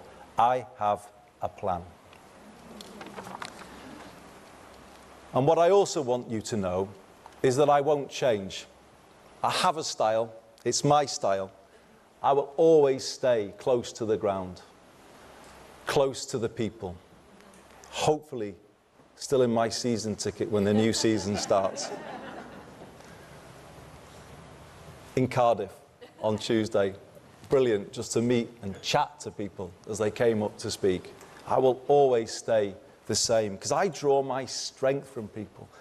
I hear things, pick up straws in the wind as I was going about Manchester as my job as mayor, and I say to Kevin Lee, who's here today, and I want to thank Kevin, who's been such a staunch supporter and friend for me on this journey.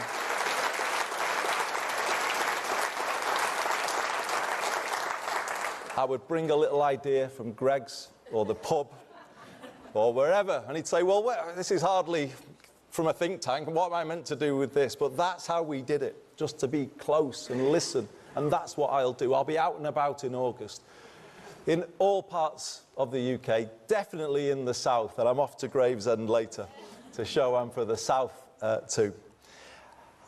That's the way I've always done it, and it made me really proud recently.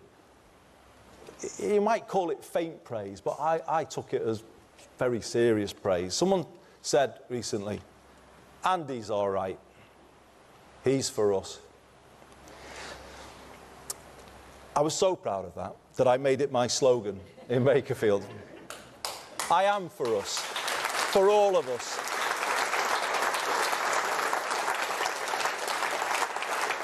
And I want people to say once again that Labour are for us. I want that to just fall off people's tongues, and we can do it. We can be that party, the party that puts more power in people's hands, drives good growth in every postcode, and puts hope in every heart, that gets the country pulling together again and moves beyond the divisions of recent years. All people and all places, public and private sectors, in a new sense of unity and common cause. That's my mission as your new leader, to bring back hope. I believe in all of you, and I am confident we can do it. Thank you very much, Andy.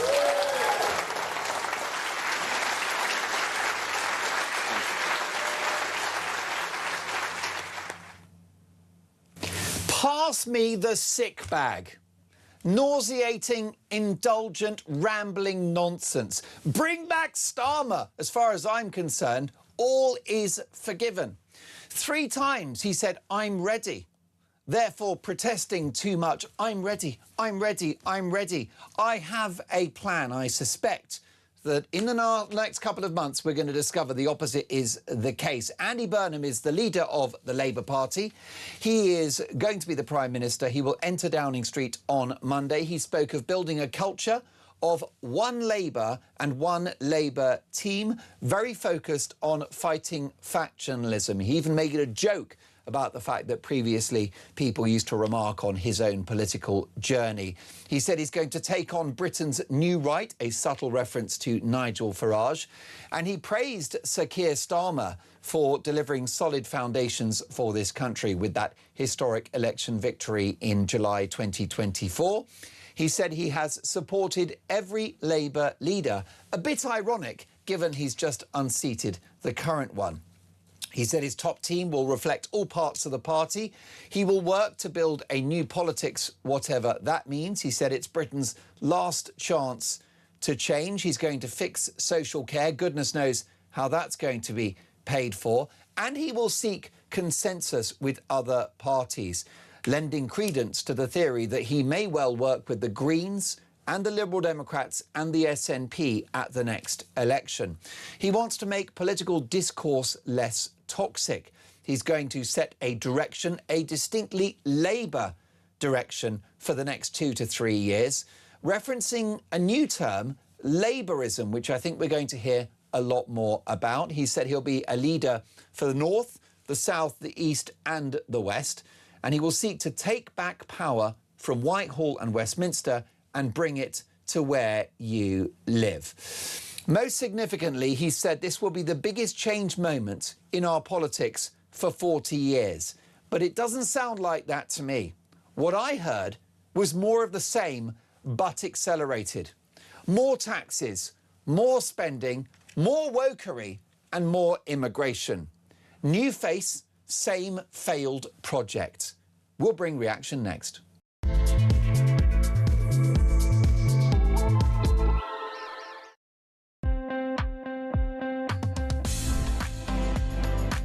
Current affairs, international news, letting criminals off while sending... Oi! Oi! You shut up! I'm trying to record something. Stand by for 3 powerhouse hours of breaking news, challenging views. I don't give a flying damn about international law. I think people will viscerally reject this.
across the UK, on DAB+, on YouTube, on your mobile, and on your side.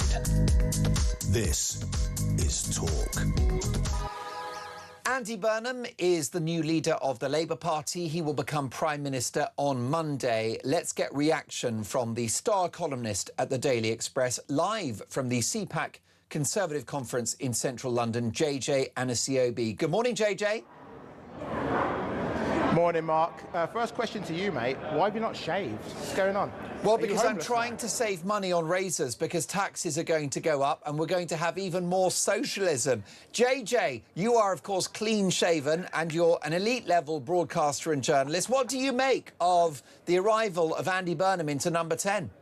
I wrote in my column 2 months ago, in 3 months' time, people will be saying, bring back Starmer, 100%. So Burnham's talking about bringing back hope, which he's stolen from the Greens, from Zach Polanski, who stole it from Obama. He's just recycling what he thinks is going to be popular, but nothing that he does, nothing that he says will be drastically different from Keir Starmer. So we're not going to see any change. It will be more of the same. If he changed from the manifesto, people will say, well, let's have a vote because we didn't vote for this. If he sticks to the manifesto, people will say, then why do we get rid of Starmer if he's going to have a better communicator?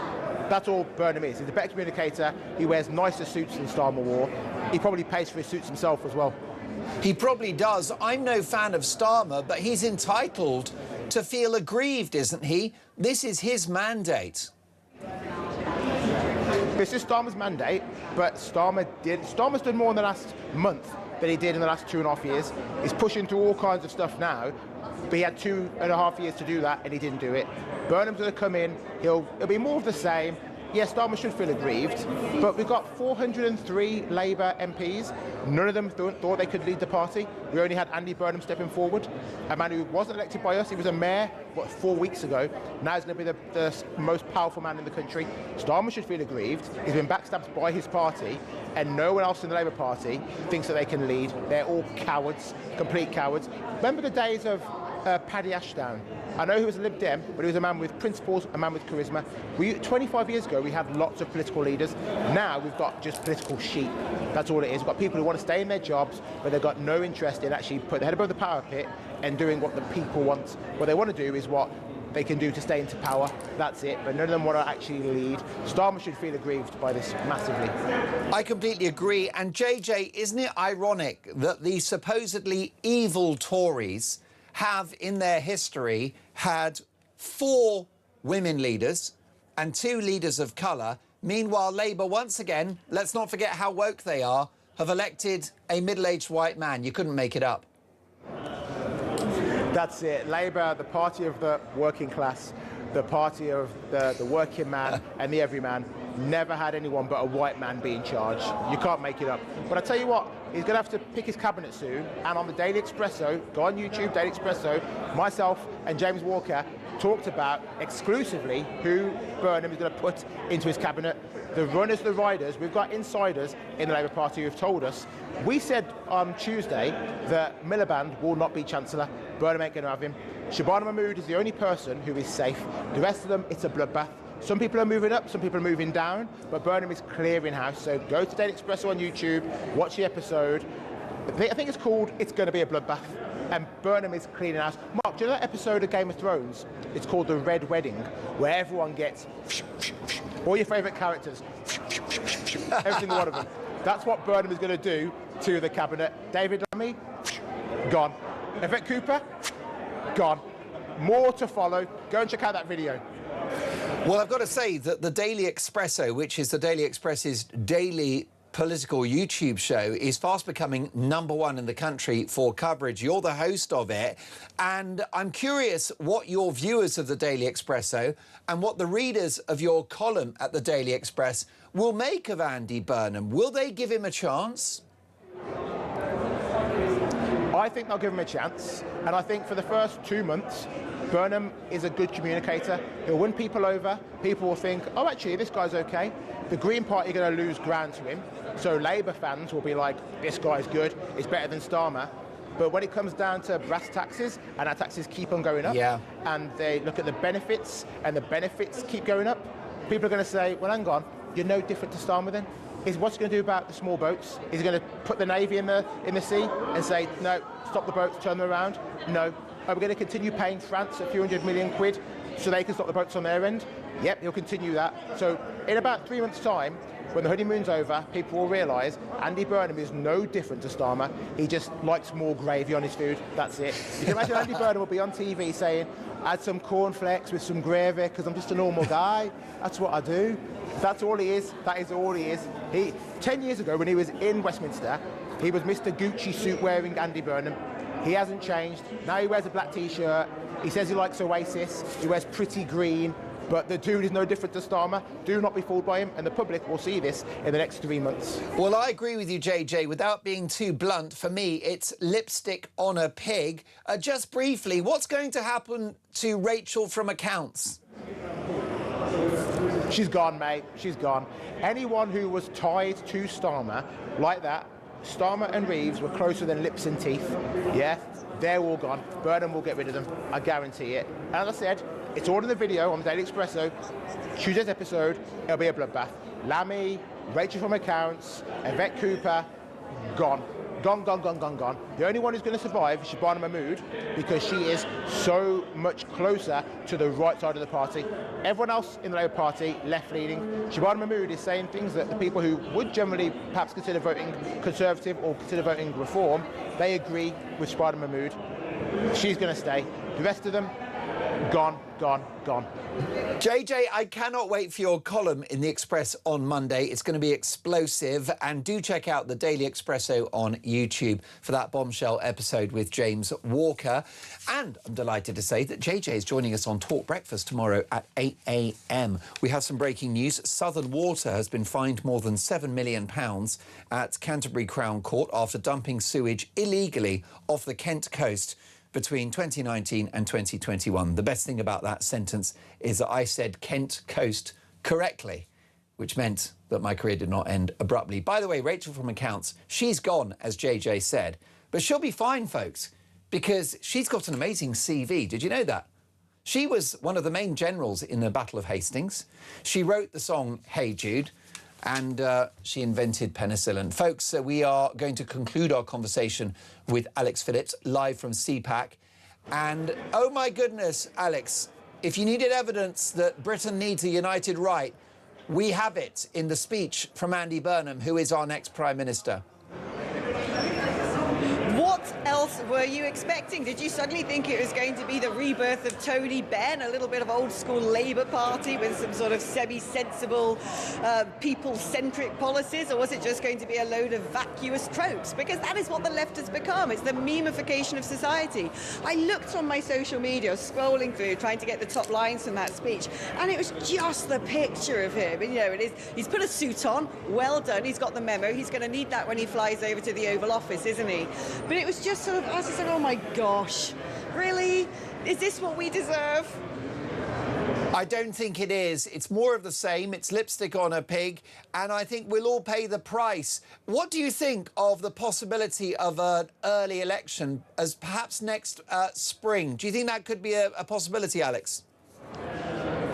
No. Definitely not next spring. There'll be too much water under the bridge by then because we are going to have a summer of more boat crossings. There's going to be huge geopolitical events that unfold, crisis in our economy, crisis in energy bills, especially over winter. So I think by the time it gets to spring, any approval ratings that he might have that have been affected by a Burnham bounce, the honeymoon period, will be well and truly demolished. If he's going to go, I would suggest he would go sooner rather than later. But actually, I was given some amazing data by a phenomenal guy called Brad Pascal, who was part of Trump's big strategic team, who's over here at CPAC, and he showed me the data and he said that Burnham bounce just isn't there. People aren't flooding back to Labour. They might have voted for him in Makerfield, but that was getting rid of Starmer, which is the same as when the government were elected in the first place. It was anti-Conservative, not pro-Labour. Brilliant job this morning, Alex. We'll catch up very soon. Peter Cardwell is next. Thank you for your calls, your texts. Well done to the team for doing an amazing job this morning. It's been so busy. We have a new leader of the Labour Party. We have a new Prime Minister. More reaction to come.